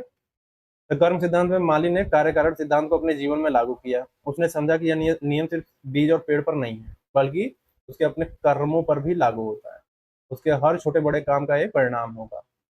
एग्जाम्पल के लिए अगर पेड़ों की अच्छे से देखभाल करता है तो उसे पानी देता है, खाद डालता है, ठीक है, तो उससे मीठे और भरपूर फल, अच्छे परिणाम मिलते हैं। तो ये उसके अच्छे कर्म है। अगर वो पेड़ों को काटता है, उन्हें नुकसान पहुंचाता है, तो वे बुरे कर्म है, तो उन्हें कड़वे या कम फल, बुरे परिणाम मिलते हैं, या पेड़ सूख जाएंगे। ठीक है, तो माली जानता है कि अगर वो किसी भूखे जानवर को खाना खिलाता है तो उसे संतोष मिलेगा, और अगर किसी को बेवजह तंग करेगा तो उसे मन की अशांति मिलेगी। ठीक, तो कर्म सिद्धांत क्या कहता है कि हम जो भी सोचते हैं, बोलते हैं या करते हैं, वह एक कारण बन जाता है, और उसका फल हमें भुगतना पड़ता है। दोनों का कनेक्शन समझ में आया? कार्य कारण सिद्धांत और कर्म सिद्धांत, इन दोनों का कनेक्शन समझ में आया? दोनों एक दूसरे से जुड़े हुए हैं। समझ में आ गया? तीसरा, पुनर्जन्म का सिद्धांत। एक जीवन में पूरा हिसाब पूरा नहीं होगा तो अगला जीवन आएगा। इसमें से समझ लीजिए कि एक जीवन में अगर हिसाब पूरा नहीं हुआ, हिसाब किताब आपका पूरा नहीं हुआ, तो अगले जीवन में उसका हिसाब किताब पूरा किया जाएगा। ठीक है, अब ये माली यही कहानी आगे बढ़ रही है, बीज, पेड़, फल और माली वाला, तो इसको ध्यान में रखिएगा। तीसरा, माली ने देखा कि कभी कभी कुछ पेड़ जो है बहुत अच्छे से देखभाल करने के बावजूद जो है अच्छे फल नहीं दे रहे हैं, और कुछ पेड़ जो है बिना ज्यादा देखभाल के भी खूब फल दे रहे हैं। तो उसने यह भी देखा कि कई बार अच्छे कर्म करने वाले लोगों को तुरंत अच्छा फल नहीं मिलता है, और बुरे कर्म करने वाले लोगों को लोग भी मजे में दिखते हैं। ऐसा होता है ना कि कुछ लोग बहुत ज्यादा मेहनत करते हैं और परेशान रहते हैं, और कुछ लोग कुछ मेहनत नहीं करते ज्यादा लेकिन बड़ा खुश रहते हैं। एग्जाम्पल के लिए, जैसे यूट्यूब पे कुछ लोग पढ़ा रहे हैं, पूरी मेहनत कर रहे हैं, ताकत लगा रहे हैं, लेकिन उनके सब्सक्राइबर व्यूज बहुत कम रहते हैं। ठीक है, नॉलेज दे रहे हैं, पढ़ाने वाला काम कर रहे हैं, जिससे उनका जीवन, स्टूडेंट्स का जीवन बेहतर होगा, और अन्य लोग भी देख रहे हैं तो उनका जीवन बेहतर होगा। वहीं कुछ लोग यूट्यूब पे गाली दे रहे हैं, न्यूडिटी फैला रहे हैं, सेक्सुअलिटी को प्रमोट कर रहे हैं खूब ज्यादा, उनके व्यूज और जो है भर भर के आ रहे हैं, उनको पैसे मिल रहे हैं, खुद लोग पैसा दे रहे हैं, तो मजे में, मतलब मेहनत कम, पैसा खूब ज्यादा। लोग जो मेहनत कम भी कर रहा है लेकिन उनको पैसे खूब मिल रहे हैं, और कुछ कुछ लोग जो है मेहनत खूब कर रहे हैं, उनको चवन्नी भर नहीं मिल रहा कुछ। ठीक, फॉर एग्जाम्पल मुझे ले लीजिए, जैसे मैं पढ़ा रहा हूँ, मैं मेरे व्यूज जो है चवन्नी भर है एकदम, मेरी हालत एकदम खराब है इस मामले में, इससे सब्सक्राइबर भी डूबे पड़े हैं। बहरहाल धीरे धीरे बढ़ेंगे अपना, तो वही एग्जाम्पल ले लीजिए। ठीक है, तो यही हाल होता है। तो क्या है, उसने ये भी देखा कि कई बार अच्छे कर्म करने वालों लोगों को तुरंत फल, अच्छा फल नहीं मिलता है, और बुरे कर्म करने वाले लोग भी मजे में दिखते हैं। ठीक है, तब माली ने क्या सोचा कि शायद यह हिसाब किताब जो है सिर्फ एक जीवन का नहीं है। उसने जाना कि अगर किसी कर्म का फल जो इस जीवन में नहीं मिल पाया, तो वह व्यर्थ नहीं जाता, वो अगले जीवन के लिए जमा हो जाता है। ठीक है, पास आउट हो जाएगा। उदाहरण के लिए मान लीजिए कि एक बार माली ने एक बीज बोया, पर किसी कारणवश वह इस साल फल नहीं दे पाया, जैसे पेड़ सूख गया, लेकिन वह बीज अगली बारिश में या अगले साल सही परिस्थितियों में उगकर फल जरूर देगा। इसी तरह हमारे जो कर्म है इस जीवन में पूरे नहीं हो पाते, वे हमारी आत्मा के साथ अगले जन्म तक जाते हैं और वहां अपना फल देते हैं। तो ये सिद्धांत क्या बता रहा है कि आत्मा बार बार शरीर लेती है ताकि वो अपने अधूरे कर्मों के फल भुगत सके या नए कर्म कर सके। तो पुनर्जन्म का सिद्धांत समझ में आया? क्यों आप बार बार जन्म ले रहे हैं? कुछ तो अधूरा छूट गया है जिसकी वजह से वो पास आउट हो रहा है, इसीलिए शरीर जन्म ले रहा है। तो आत्मा क्या है, बार बार शरीर ले रही है, धारण कर रही है, ताकि अपने अधूरे कर्मों को भुगत सके या नए कर्म कर सके। तो पुनर्जन्म का सिद्धांत हमें ये सिखा रहा है कि कार्य कारण और कर्म सिद्धांत केवल एक जन्म तक सीमित नहीं है, बल्कि ये आत्मा के कई जन्मों तक चलते रहते हैं, ताकि हर कर्म का हिसाब पूरा हो सके। मतलब जब तक कर्म का हिसाब पूरा नहीं होगा तब तक आप जन्म लेते रहेंगे, कार्य कारण सिद्धांत चलता रहेगा। वो सब एक सब कनेक्शन बना हुआ है। तो कर्म सिद्धांत, कार्य कारण सिद्धांत, पुनर्जन्म का सिद्धांत, सबका कनेक्शन एक साथ समझ में आया कि एक एक जन्म में पूरा हिसाब किताब नहीं होगा। अगला जीवन, अगर कर्म का अच्छा कर्म किया है, बुरा कर्म किया, अच्छा कर्म किया है, इस जीवन में आपको फल नहीं मिला उतना अच्छा, अगले जन्म में ट्रांसफर हो जाएगा, वहां मिलेगा, वहां नहीं मिला तो अगला जन्म, ऐसे अगला जन्म। बुरा कर्म किया है और इसमें सजा नहीं मिली इस जन्म में, अगले जन्म में ट्रांसफर हो जाएगा। तो पुनर्जन्म का सिद्धांत, कर्म सिद्धांत, कार्य कारण सिद्धांत समझ में आया होगा कैसे कनेक्शन बना है। चौथा, आत्मा की अमरता का सिद्धांत। आ, माली नहीं मरता, बस ठिकाना बदलता है। आत्मा की अमरता के सिद्धांत मतलब बोलते हैं ना, आत्मा कभी मरती नहीं, न उसे भिगोया जा सकता है, न सुखाया जा सकता है, ये तो वही वाला। तो माली जानता था कि पेड़ मर जाते हैं, फल नष्ट हो जाते हैं, लेकिन बीज के भीतर का जीवन तत्व बीज के भीतर का जीवन तत्व यानी आत्मा अमर होता है। वह सिर्फ एक शरीर से दूसरे शरीर में जाता रहता है, यानी शरीर मतलब एक पेड़ से दूसरे नए पेड़ में जाता रहता है। तो माली ने यह भी महसूस किया कि जंगल बदलता रहता है, मौसम आते जाते हैं, लेकिन उसके भीतर में जो मैं मतलब चेतना या आत्मा हमेशा वही रहती है। समझ में, मतलब सब कुछ बदलेगा, मौसम बदलेंगे, धरती बदलेगी, इधर उधर का सब बदलेगा, लेकिन आत्मा जो है स्टेबल रहेगी, वो मूल रहेगी, वो मरती नहीं है, वो बदलती नहीं है। ठीक, एग्जाम्पल के लिए, जब एक पेड़ सूख जाए और मर जाए तो उसका बीज क्या है, वहीं गिर जाता है। उसका बीज क्या है, वहीं गिरता है, या क्या होगा, हवा से उड़कर कहीं और चला जाएगा। उस बीज में क्या है, जीवन का वही तत्व यानी आत्मा होता है, जो पहले पेड़ में था, और वह जो है कहीं और जाकर एक नया पेड़ के रूप में जन्म ले लेता है। समझ में, अब अपना शरीर ले लीजिए, शरीर को पेड़ समझ लीजिए, उसके अंदर का जो आत्मा है उसको बीज समझ लीजिए। अब पेड़ सूख के गिर गया और वो बीज कहीं उड़ के या वहीं पे गिर के एक नया जन्म ले लिया। समझ में आया? तो जब एक पेड़ सूख जाता है, मर जाता है, तो उसका बीज वहीं गिरता है या हवा से उड़कर कहीं और चला जाता है, या उस बीज में जीवन का वही तत्व आत्मा होता है, जो पहले पेड़ था वह कहीं और जाकर एक नया पेड़ के रूप में जन्म ले लेता है। ठीक है, इसी तरह क्या होता है, जब हमारा शरीर मर जाता है तो हमारी आत्मा जो अजर है, अमर है, नष्ट नहीं होती, बल्कि अपने कर्मों के अनुसार, याद रखिएगा, अपने कर्मों के अनुसार एक नया शरीर में प्रवेश करती है। ठीक है, तो माली के लिए शरीर कपड़े बदलने जैसा था। आत्मा कपड़े बदलती है पर आत्मा खुद नहीं मरती है। यानी आत्मा की अमरता का सिद्धांत क्या बोल रहा है कि हमारा वास्तविक स्वरूप यानी आत्मा कभी मरता नहीं है, यह शाश्वत है, और एक शरीर को छोड़कर दूसरे शरीर में प्रवेश कर जाती है, और इसी यात्रा के दौरान वो अपने कर्मों के फलों को भोगती है या नए कर्म करती है। तो सबका करना सिद्धांत समझ में आ गया, इन चारों का, कार्य कारण सिद्धांत, कर्म सिद्धांत, पुनर्जन्म का सिद्धांत, आत्मा की अमरता का सिद्धांत, सब एक दूसरे से जुड़े हुए हैं। समझ में आ गया? तो ये चारों सिद्धांत एक दूसरे से पूरी तरह जुड़े हुए हैं। कार्य कारण बताता है कि हर क्रिया का परिणाम होता है। कर्म सिद्धांत इस कार्य कारण नियम को हमारे नैतिक और आध्यात्मिक जीवन पर लागू करता है, जो कर्म करते हैं उनका फल हमें मिलता है। आत्मा की अमरता यह सुनिश्चित करती है कि कर्मों का हिसाब किताब कभी अधूरा नहीं रहता, क्योंकि आत्मा हमेशा जीवित रहती है। पुनर्जन्म वह प्रक्रिया है जिसके जरिए अमर आत्मा अपने पिछले कर्मों के फल भोगने और नए कर्म करने के लिए बार बार शरीर लेती है, जब तक कि वो मोक्ष प्राप्त न कर ले, यानी सभी कर्मों के बंधन से मुक्त न हो पाए, तब तक ये चलता रहता है। यानी ये पूरा चक्र हमें क्या सिखाता है कि हमारे काम का महत्व है, हमारे हर काम का महत्व है, हम जो भी एक्टिविटी कर रहे हैं उन सबका महत्व है, और हम अपने भविष्य के निर्माता खुद है, हम खुद बना रहे हैं। हमें अपने कर्मों के प्रति सचेत रहना चाहिए, क्योंकि वे ही हमारे अगले अनुभव को निर्धारित करते हैं। मतलब मैं अभी पढ़ा रहा हूँ, कोई मान लीजिए कहीं कोई दूर बैठ के हत्या कर रहा है, मर्डर कर रहा है, गलत हरकत कर रहा है, उसके कर्म उसको बांधेंगे, मेरे कर्म मुझे बांधेंगे। तो मैं जैसा कर्म कर रहा हूँ, मेरे कर्म मुझे बांध देंगे, उसके कर्म उसको बांध लेंगे, उसी के अनुसार अगले जन्म में ट्रांसफर मिलेगा। जब मेरा जो जीवन जो है पूरा नैतिक रूप से मैं चल रहा हूँ, इसी जीवन में रह के नैतिक काम कर रहा हूँ, सब अच्छा कर रहा हूँ, फल की इच्छा नहीं कर रहा हूँ, सब कुछ चल रहा है, तो हो सकता है मुझे मोक्ष मिल जाए। तो मेरा ये जो है कार्य कारण कर्म सिद्धांत, आत्मा की अमरता, पुनर्जन्म, इनसे मुक्त हो जाऊं मैं, मेरे पूरे कर्म बंधन कट जाए, मैं मुक्त हो जाऊं, हो सकता है ऐसा। ठीक, अब देखिए, तो वेदों के अनुसार कर्म को ये हो गया, हमने समझ लिया ये कार्य कारण सिद्धांत, कर्म सिद्धांत, आत्मा की अमरता, पुनर्जन्म। ठीक है, अब वेदों के अनुसार कर्म को तीन मुख्य प्रकारों में बांटा गया, तीन प्रकारों में बांटा गया, जो हमारे जीवन के अनुभवों को आकार देते हैं। ठीक है, तो एक एक को समझना है। वेदों के अनुसार कहानी के रूप में समझेंगे। ठीक है, कि पहले देख लीजिए कौन है, एक संचित कर्म है, प्रारब्ध कर्म है, और क्रियमाण कर्म है यानी आगामी कर्म, ये तीन है, इन्हीं को समझना है एग्जाम्पल से। मुझे एग्जाम्पल्स पसंद है, आई लव द एग्जाम्पल्स। तो एक गांव में एक मेहनती किसान रहता था, उसके पास कई साल से जमा किए हुए बीजों का एक बहुत बड़ा गोदाम था। ठीक, वह हर साल उस गोदाम में कुछ बीज निकालता था और उन्हें अपने खेतों में बोता था, और फिर जो है खेत में काम करते हुए नए बीज भी तैयार करता था। समझ में आया? अब याद रखिए, ये कहानी याद रखिए। अब आगे बढ़ते हैं कि वेदों के अनुसार जो कर्मों को मुख्य तीन तीन मुख्य प्रकारों में बांटा गया है, और भी हैं लेकिन मुख्य रूप से इन तीन प्रकारों में बांटा गया है।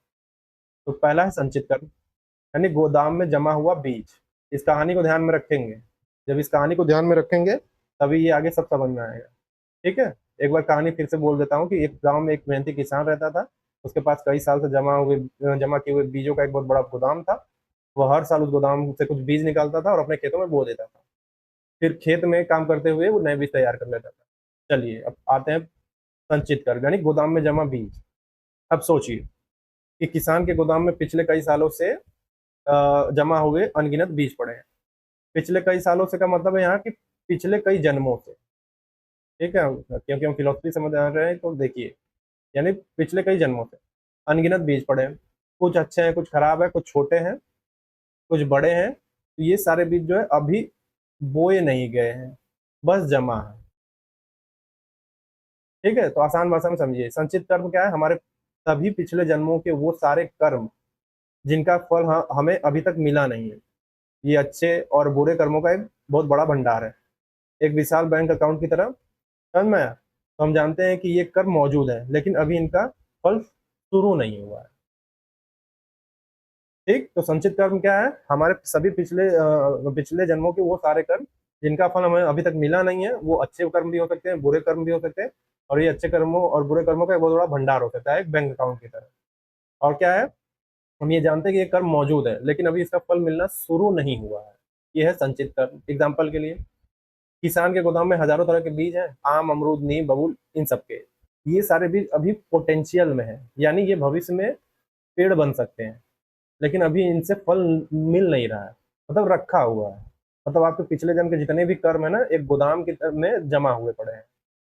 अभी इनका फल मिलना शुरू हुआ नहीं है, लेकिन इनमें पोटेंशियल है आपको फल देने की। शुरू नहीं हुआ है। ये है संचित कर्म। ये आप ही के संचित कर्म है जो एक जगह जमा है। बाद में जब आप जन्म लेंगे तो मिलना शुरू हो जाएगा। तो ये संचित कर्म बोलते हैं इसको। दूसरा, प्रारब्ध कर्म, यानी खेत में बोए गए बीज और उगते हुए पेड़। समझिए प्रारब्ध कर्म क्या है। अब हर साल जो है किसान अपने गोदाम से कुछ बीज निकालता है और उन्हें अपने खेत में बोता है। तो ये वो बीज हैं जिनका समय आ गया है और अब इन्हें उगना ही है। तो क्या है, इन्हें बोने के बाद किसान इन्हें वापस गोदाम में नहीं रख सकता। ये अब उसके वर्तमान जीवन की फसल है, जिसका फल उसे इसी जन्म में मिलेगा। आप थोड़ा तुलना कर लीजिए। प्रारब्ध कर्म संचित कर्मों के भंडार में से वो हिस्सा है जो इस जन्म में फल देने के लिए चुन लिया गया है। ठीक, तो यह हमारी वर्तमान किस्मत, हमारी परिस्थितियों, जैसे हम कहाँ पैदा हुए हैं, हमारा परिवार, हमारी मूल स्वास्थ्य स्थिति, हमारी शुरुआती परेशानियां या सुख। ठीक है, तो हमारी परिस्थितियों को निर्धारित करता है। तो यह ऐसा कर्म है जिसे हमें इस जीवन में भोगना ही पड़ता है, चाहे वो अच्छा हो चाहे बुरा। इससे बदला नहीं जा सकता, सिर्फ अनुभव किया जाएगा। तो ये है प्रारब्ध कर्म। संचित कर्म समझ में है? आपके पिछले जन्मों के कर्म एक जगह इकट्ठा है। प्रारब्ध कर्म क्या है? अब ये कर्म निकल रहे हैं बाहर। आपने जन्म ले लिया है, ठीक है, अब इसी जन्म में आपको इसको भोगना पड़ेगा। अब आपने मान लीजिए अच्छे कर्म किए हैं तो आपको उस टाइप से जीवन मिलेगा। बुरे कर्म किए हैं तो बुरे कर्मों के हिसाब से तो आपको ये जीवन मिलेगा। ये है प्रारब्ध कर्म। मतलब भंडार में जमा था, अब फल मिलना शुरू हो गया। मतलब आपने जन्म ले लिया तो बीज बो दिया गया है। मतलब इस जीवन में आप आ चुके हैं, बीज बो दिया गया। अब आपके जो बुरे कर्म अच्छे कर्म संचित हुए हैं उसके हिसाब से आपको फल मिलना शुरू हो जाएगा। प्रारब्ध कर्म है। ठीक है, एग्जाम्पल के लिए, किसान ने जो बीज खेत में बो दिए हैं, अब वो अंकुरित होकर पेड़ बन रहे हैं। वो पेड़ अब फल देने वाले हैं। तो मान लीजिए कि उसने आम के बीज बोए थे, तो अब उसे जो है आम के फल मिलेंगे। वह ये नहीं कह सकता कि नहीं मुझे आम नहीं चाहिए, मुझे नीम चाहिए। जो जो बोओगे वही काटोगे। ठीक, जो बोना है वही उगेगा। इसी तरह जो है हमारे प्रारब्ध जो कर्म है हमें इस जीवन में मिलते ही है। चाहे किसी का जन्म बहुत अमीर घर में होना है या किसी का जो गंभीर बीमारी के साथ पैदा होना है, ये उसके प्रारब्ध कर्म का हिस्सा हो सकता है। समझ में आया? संचित कर्म क्या है? जमा हुआ, पिछले जन्मों का जितने भी कर्म है जमा हुआ। प्रारब्ध कर्म क्या है? अब आप जन्म ले चुके हैं धरती पे, अब ये जो जमा हुआ है अब इसी से उसी के हिसाब से आपको मिलना शुरू हो जाएगा। लीजिए, अब आप इसी जन्म में भोगेंगे सब। अच्छे कर्म किए हैं तो हो सकता है अब बड़े घर में पैदा हो जाए, बुरे कर्म किए तो हो सकता है कि बीमारी के साथ पैदा हो जाए। अब उसको झेलेंगे आप इस जन्म में। यह है प्रारब्ध कर्म। क्रियामाण कर्म, क्रियमाण कर्म यानी आगामी कर्म। खेत में काम करते हुए नए बीज तैयार करना। समझिए इसको। खेत में पुराने बीज से पेड़ उग रहे हैं। ठीक है, खेत में पुराने बीज से पेड़ उग रहे हैं, लेकिन किसान खाली नहीं बैठता। वह खेत में काम करते हुए नए बीज भी तैयार करता है। वह हल चलाता है, नई फसल बोता है, खाद डालता है और कुछ नए बीज बचाकर भविष्य के लिए रखता है। तो यह वो कर्म है जो वो अभी कर रहा है और जिसका फल उसे अभी नहीं मिला नहीं है। ठीक। तो समझिए, क्रियामाण कर्म या आगामी कर्म क्या है? वो कर्म जो हमें वर्तमान में अभी इसी पल कर रहे हैं। ठीक। जो हम वर्तमान में अभी इस पल कर रहे हैं, अपनी सोच से, अपने शब्दों से, अपने कर्मों से, इन कर्मों का फल हमें या तो इस जीवन में मिलेगा या फिर ये हमारे संचित कर्मों के भंडार में जमा हो जाएंगे, यानी संचित कर्म बन जाएंगे ताकि भविष्य के जन्मों में इनका फल मिले। ठीक। तो यह वो कर्म है जिस पर हमारा पूरा नियंत्रण होता है, यह हमारी आजादी है। तो अच्छा कर्म करेंगे मतलब इस जीवन में आ चुके हैं, तो जो इस पल आप कर रहे हैं अच्छा काम करते चले जाएंगे तो आपके संचित कर्म जो है संचित होते रहेंगे, जमा होते रहेंगे, जमा होते रहेंगे। फिर अगले जन्म में जब आप जन्म ले लेंगे तो आपका जन्म जो है उसी से डिसाइड हो जाएगा कि आप जहाँ कहाँ जन्म लेने वाले हैं। अच्छा कर्म किए रहेंगे तो हो सकता है बहुत ही संपन्न अच्छा खासा जीवन मिल जाए। बुरे कर्म किए रहेंगे तो हो सकता है फालतू बना दिया जाए। ठीक। फिर जब आप जन्म ले लेंगे तो उस जीवन को भोगेंगे।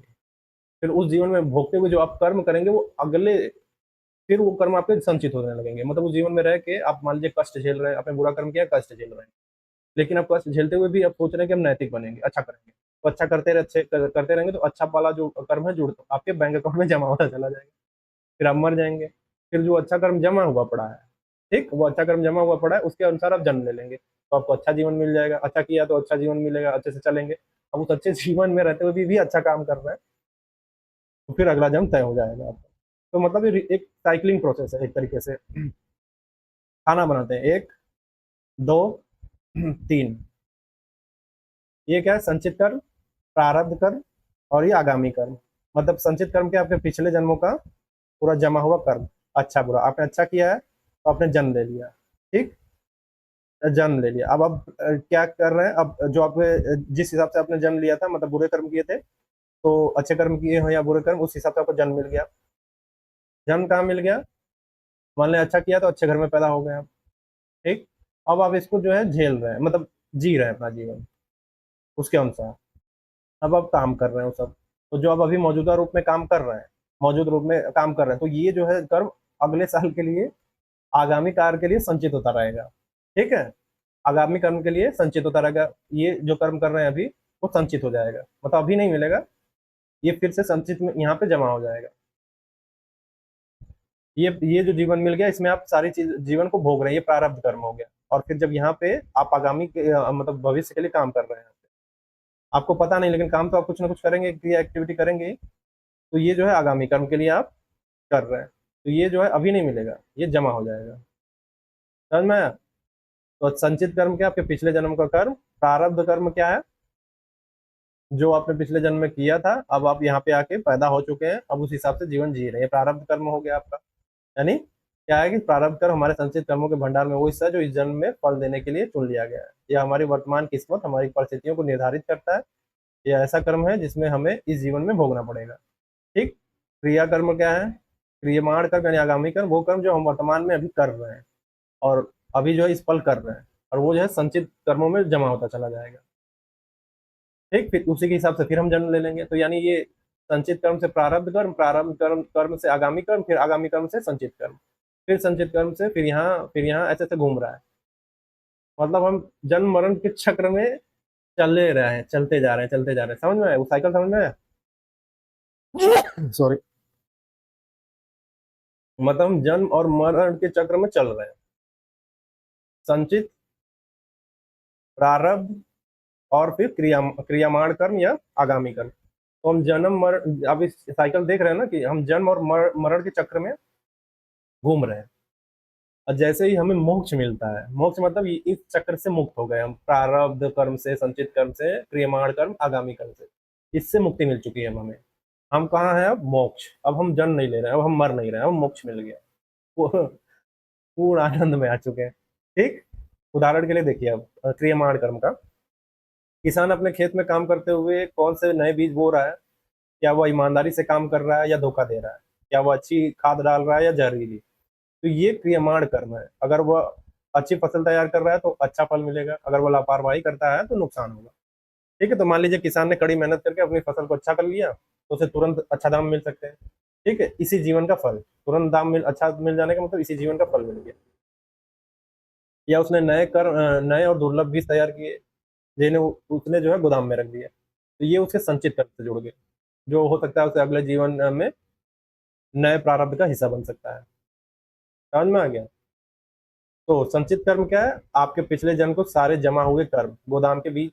प्रारब्ध कर्म, संचित कर्म का वो हिस्सा जो इस जन्म में आपको भोगना ही है, तो खेत में बोए गए और उगते हुए पेड़। क्रियमाण कर्म, आप अभी जो जो भी कर्म कर रहे हैं, जिसका फल अभी नहीं मिलना बाकी है। ठीक है, तो आप जो भी काम कर रहे हैं जिसका फल अभी मिलना बाकी है, तो खेत में काम करते हुए नए बीज तैयार करें। तो समझ में आ गया? तो ये विभाजन हमें क्या सिखा रहा है, समझने में मदद कर रहा है, ये समझाने की मदद कर रहा है कि हमारा वर्तमान जीवन हमारे पिछले कर्मों का परिणाम है, लेकिन साथ ही हम अपने भविष्य को बनाने की हमारे भविष्य को बनाने की पूरी आजादी है। यहाँ पे इसका मतलब ये है कि अच्छे कर्म करिए, अगर अच्छे कर्म करेंगे तो हो सकता है अगले जन्म में अच्छा जीवन मिले। इसलिए अपना भविष्य बनाने की हमारे पास पूरी आजादी है, और अपने क्रियमाण कर्मों के जरिए हम अपने वर्तमान कर्मों से अपने भविष्य के संचित और प्रारब्ध कर्मों को प्रभावित कर सकते हैं। समझ में आ गया? क्रियमाण कर्म जैसे करेंगे वैसे ही आपका कर्म संचित में जमा होने लगे, मतलब जमा होने लगे, उस हिसाब से आपका प्रारब्ध होगा। तो क्रियमाण कर्म ही वो है जिससे हम अपना कर्म बदल सकते हैं, अपना जीवन अच्छा और बेहतर बना सकते हैं। ये अगले जन्म में, मतलब इस जीवन में नैतिक बने रहिए। आपने ये जो अब इसको भी समझिए, जो ये दिख रहा है आपको, क्रियमाण कर्म, प्रारब्ध कर्म और संचित कर्म, और इसमें क्या बोला गया है कि क्रियमाण कर्म यानी आगामी कर्म के ही वो जरिया है जिसकी वजह से हम अपना संचित और प्रारब्ध बेहतर कर सकते हैं।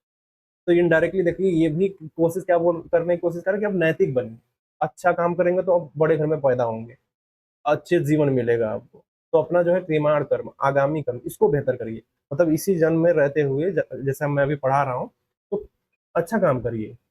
ठीक है, नैतिक बने रहिए। तो ये भी नैतिक बनने का ही जोर दे रहा है इनडायरेक्टली, थोड़ा ब्रॉडर सेंस में सोचिए, इसको हटाइए, दर्शन दर्शन साइड में लगाइए, देखिए बोलने की कोशिश क्या कर रहा है, थोड़ा डीप एनालिसिस करिए, समझिए क्या बोलने की कोशिश कर रहा है कि नैतिक बने रहो, नैतिक बनो, अच्छे बनो, तब जाके तुम्हारा प्रारब्ध कर्म सही होगा। ये मतलब डराने की कोशिश किया जा रहा है, ये भी एल आई सी का जो एड चलता है ना, वैसा ही है, नहीं होगा तो मर जाओगे, ले लीजिए, जिंदगी के साथ भी जिंदगी के बाद भी। तो ये भी डरा के आपको नैतिक बनाने की कोशिश कर रहा है, समझ आ रहा है?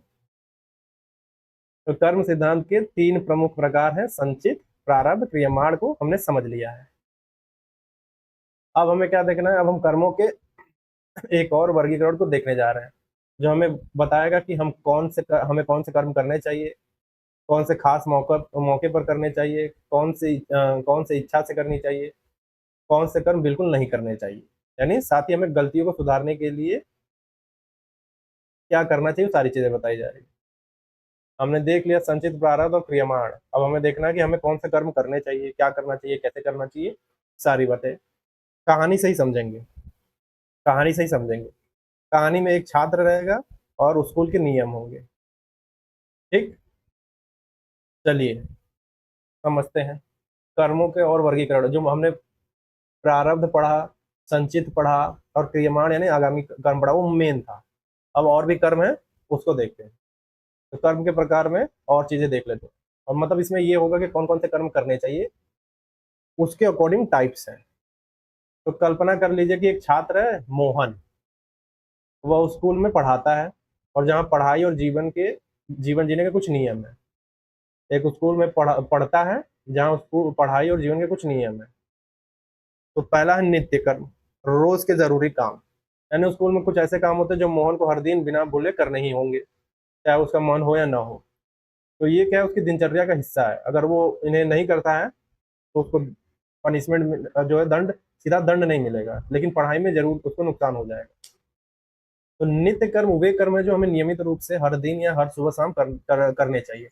ये हमारे धर्म और नैतिकता का आधार है। इन्हें न करने पर कोई तुरंत पाप नहीं लगता, लेकिन आध्यात्मिक और मानसिक रूप से हमें नुकसान होता है।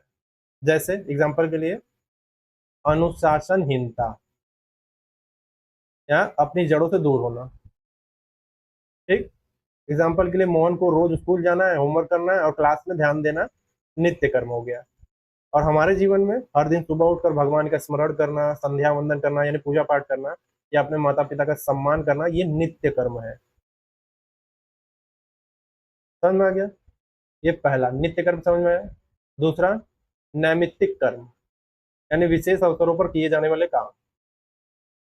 तो कुछ काम ऐसे होंगे जो मोहन को किसी खास अवसर या घटना होने पर ही करने होते हैं, तो ये रोज नहीं किए जाते, बल्कि कोई निमित्त यानी कारण या अवसर होने पर ही इनकी जरूरत पड़ती है। तो नैमित्तिक कर्म वे कर्म है जो किसी विशेष अवसर, परिस्थिति या घटना होने पर किए जाते हैं। ये रोजमर्रा के नहीं होते, बल्कि निमित्त कारण के आधार पर होते हैं, मतलब कोई कारण होगा तभी करना है। एग्जाम्पल के लिए मान लीजिए मोहन के स्कूल में जब परीक्षा आती है तो उसे उसके लिए पढ़ाई करनी पड़ती है, या जब कोई स्कूल का त्योहार होता है तो उसे उसमें भाग लेना होता है। तो ये रोज नहीं होते बल्कि विशेष अवसर पे हो रहे हैं। अब हमारे जीवन से कनेक्ट करिए। संस्कार, आपने संस्कारों के बारे में पढ़ा होगा ना कि कितने संस्कार होते हैं, 16-17 संस्कार होते हैं। अंत्येष्टि संस्कार, नामकरण संस्कार, विवाह संस्कार। ठीक है, तो संस्कार यानी नामकरण, विवाह संस्कार, एग्जाम्पल के लिए श्राद्ध कर्म यानी पूर्वजों के लिए, या किसी धार्मिक यात्रा पर जाना, ये नैमित्तिक कर्म है जो विशेष अवसरों पर होता है। शादी रोज रोज नहीं होती है घरों में आपके, किसी विशेष अवसरों पर होती है। ठीक, तो ये तभी किए जाते हैं जब उनका निमित्त, यानी जैसे बच्चे का जन्म, किसी का निधन होता है, तभी किए जाते हैं। ये नैमित्तिक कर्म है जो विशेष अवसरों पर ही होता है। तीसरा काम्य कर्म, यानी इच्छा पूरी करने के लिए किए जाने वाले काम, काम्य कर्म। तो मान लीजिए मोहन को पता है कि अगर वो उसे कोई खास चीज चाहिए, जैसे क्लास में टॉप करना है या कोई इनाम जीतना है, तो उसे उसके लिए अतिरिक्त मेहनत या खास काम करने पड़ेंगे। ये जरूरी नहीं है कि वो करे, लेकिन अपनी इच्छा पूरी करने के लिए वो इन्हें करता है। ठीक है, ये जरूरी नहीं है कि वो करे, लेकिन अपनी इच्छा पूरी करने के लिए वो इन्हें करता है। तो काम कर्म वे कर्म है जो किसी विशेष इच्छा या फल की प्राप्ति के लिए किए जाते हैं। जैसे आपके मन में आ रहा है कि मुझे यूपीएससी में सिलेक्शन लेना है, ये आपके मन में इच्छा आई, तो ये क्या है, आपकी विशेष इच्छा जाग गई कि हमको तो करना है, जरूरी नहीं है, लेकिन मन में इच्छा है इसको पूरा करना है, तो क्या कर रहे हैं, काम कर रहे हैं। तो ये क्या है, काम में कर्म। काम एक वे कर्म है जो किसी विशेष इच्छा या फल की प्राप्ति के लिए किए जाते हैं। इनका उद्देश्य कुछ पाना होता है, जैसे धन, संतान, स्वर्ग या कोई भौतिक सुख। तो यूपीएससी किस में आएगा, भौतिक सुख। आपको यूपीएससी चाहिए, इलेक्शन, तो ये आपका इच्छा है, ये आपका काम में कर्म है। तो इन कर्मों को करने से उनका फल मिलता है, लेकिन ये हमें कर्म के बंधन में बांधते हैं, क्योंकि हम फल की इच्छा से काम कर रहे हैं। और हम याद करिए जो कर्म सिद्धांत बताया था, कर्म योग बताया था, कर्म योग क्या कहता है, बिना फल की इच्छा के करो। कर्म योग याद है, तो बिना फल की इच्छा के अपने काम करते रहो। और यहाँ पे क्या है, क्योंकि हम फल की इच्छा से काम कर रहे हैं, तो ये काम कर्म है। एग्जाम्पल के लिए मोहन का क्लास में सबसे अच्छे नंबर लाने के लिए रात भर जमकर पढ़ाई करना है, स्पोर्ट्स में गोल्ड मेडल जीतने के लिए अतिरिक्त अभ्यास करना है, तो ये काम में कर्म है। उसकी इच्छा पूरी होने पर उसे खुशी मिली। अब हमारे जीवन से जोड़िए। धन प्राप्ति के लिए कोई विशेष पूजा करना, पुत्र प्राप्ति के लिए यज्ञ कराना, या किसी विशेष बीमारी से ठीक होने के लिए मंत्र जाप करना, ये काम में कर्म है। समझ में आया? अब चौथा आता है निषिद्ध कर्म, जो बिल्कुल नहीं करने चाहिए। निषिद्ध कर्म मतलब इसका मतलब है कि ऐसे कर्म जो नहीं करने चाहिए, उसके बारे में बताया गया है। मान लीजिए स्कूल में कुछ ऐसे काम होते हैं जिन्हें मोहन को किसी भी हाल में नहीं करना चाहिए। ये काम करना नियमों को तोड़ना है, और इनके करने पर सीधा दंड मिलता है। तो निषिद्ध कर्म वे कर्म है जिन्हें धर्म ग्रंथों या नैतिकता के अनुसार बिल्कुल नहीं करना चाहिए। ये समाज और व्यक्ति दोनों के लिए हानिकारक होते हैं। इन्हें करने से पाप लगता है और उसके बुरे परिणाम भुगतने पड़ते हैं। एग्जाम्पल के लिए मौन का झूठ बोलना, चोरी करना, क्लास में चीटिंग करना, या किसी को मारना पीटना, ये निषिद्ध कर्म है। इनके लिए उसे सजा मिल सकती है। अब हमारे जीवन से जोड़िए। हिंसा करना, चोरी करना, झूठ बोलना, धोखा देना, पराई स्त्री पर कुदृष्टि डालना, मतलब अपनी शादी किया है, अपनी स्त्री को देख, अपनी स्त्री तो है ही, दूसरे की स्त्री को भी नजर डाल रहे हैं। ठीक, तो पराई स्त्री पर कुदृष्टि रखना, शराब पीना, ये निषिद्ध कर्म है। शराब पीना यानी कुछ परंपराओं में ये निषिद्ध कर्म है। ठीक, ये है निषिद्ध कर्म। प्रायश्चित कर्म यानी गलती सुधारने वाले काम कौन से हैं?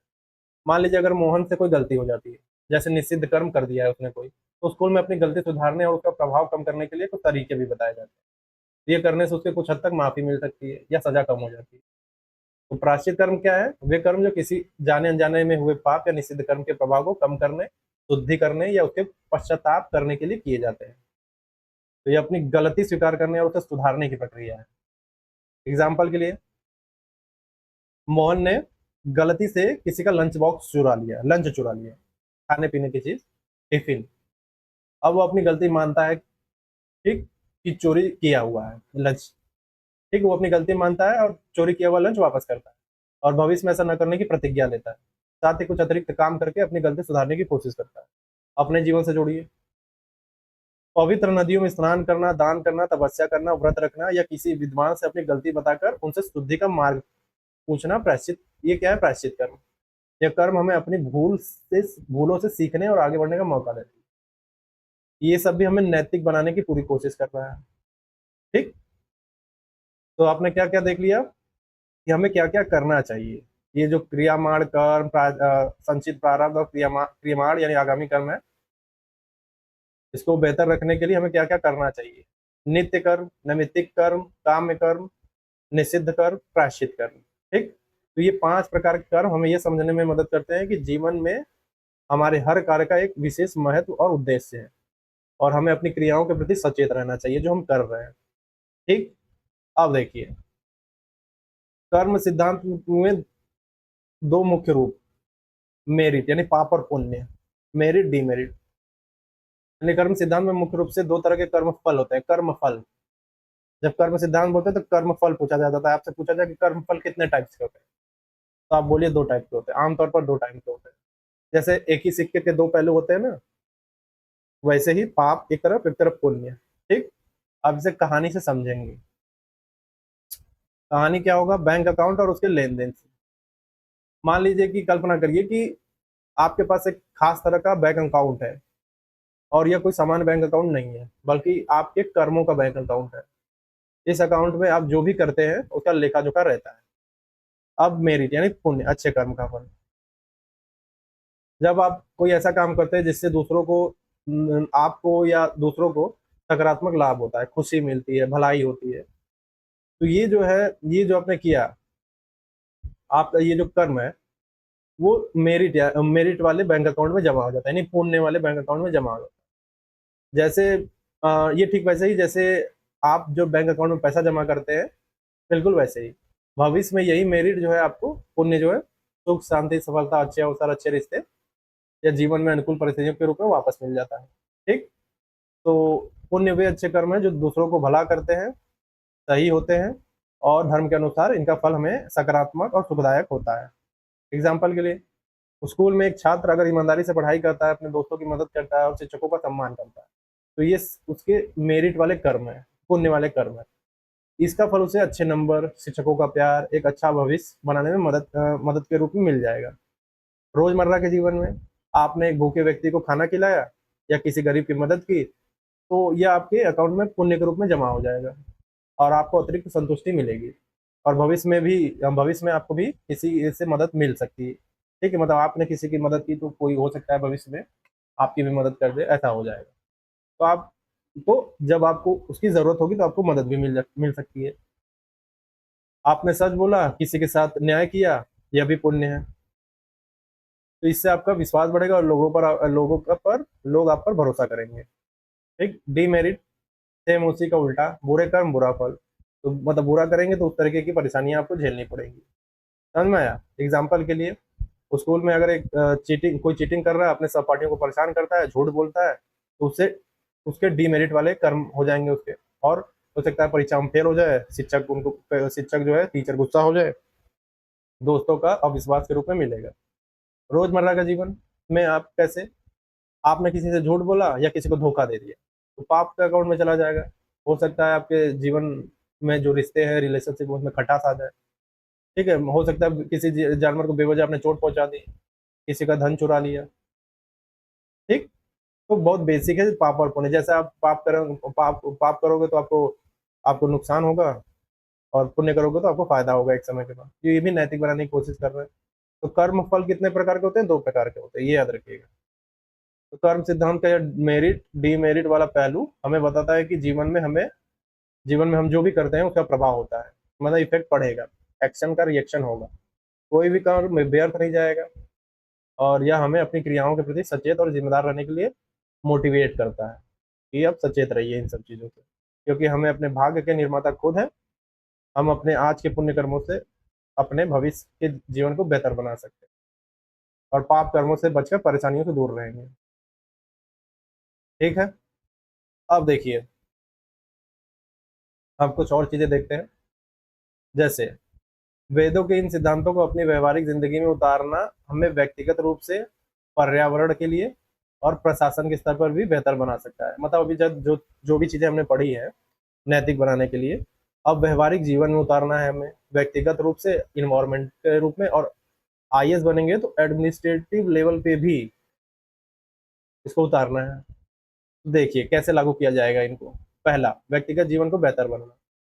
वेदों में क्या है, कार्य कारण, कर्म सिद्धांत, पुनर्जन्म और आत्मा की अमरता के सिद्धांत जो है हमें अपने जीवन की जिम्मेदारी लेने और सचेत होकर जीने की प्रेरणा देते हैं। ठीक है, सब में यही बोला गया है कि आपको ही अपना आप जो है अपना जीवन बेहतर बना सकते हैं। हर सिद्धांत में हमने ये देखा है। कैसे लागू करना है, सोच समझ कर काम करना है। मतलब जब जब हमें पता होता है कि हर विचार शब्द कर्म का परिणाम होता है, यानी कार्य कारण और कर्म सिद्धांत है, तो हम कोई भी कदम उठाने से पहले 2 बार सोच लें। यानी हम नकारात्मकता से बचते हैं और सकारात्मकता की ओर बढ़ावा देते हैं, हम बढ़ते हैं उसकी तरफ।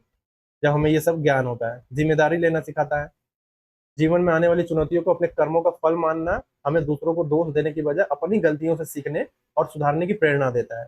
कर्म सिद्धांत, संतुष्टि और शांति, यह समझना कि आत्मा अमर है और जीवन एक लंबी यात्रा है, हमें छोटी मोटी असफलताओं या असफलताओं पर बहुत ज्यादा विचलित होने से बचाता है। हम दीर्घकालिक दृष्टिकोण अपनाते हैं और आंतरिक शांति पर ध्यान देते हैं। तो आत्मा की अमरता और पुनर्जन्म का सिद्धांत से सीख लेंगे यहाँ पे।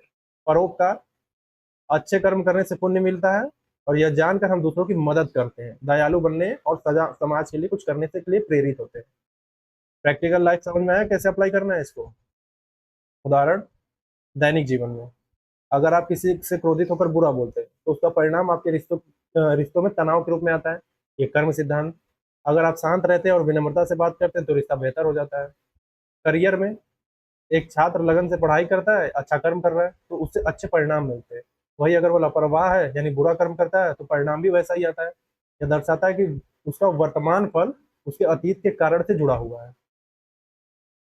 समझ में आया क्या? आपको समझ में आया कैसे कैसे प्रैक्टिकली इसको अप्लाई किया जाएगा।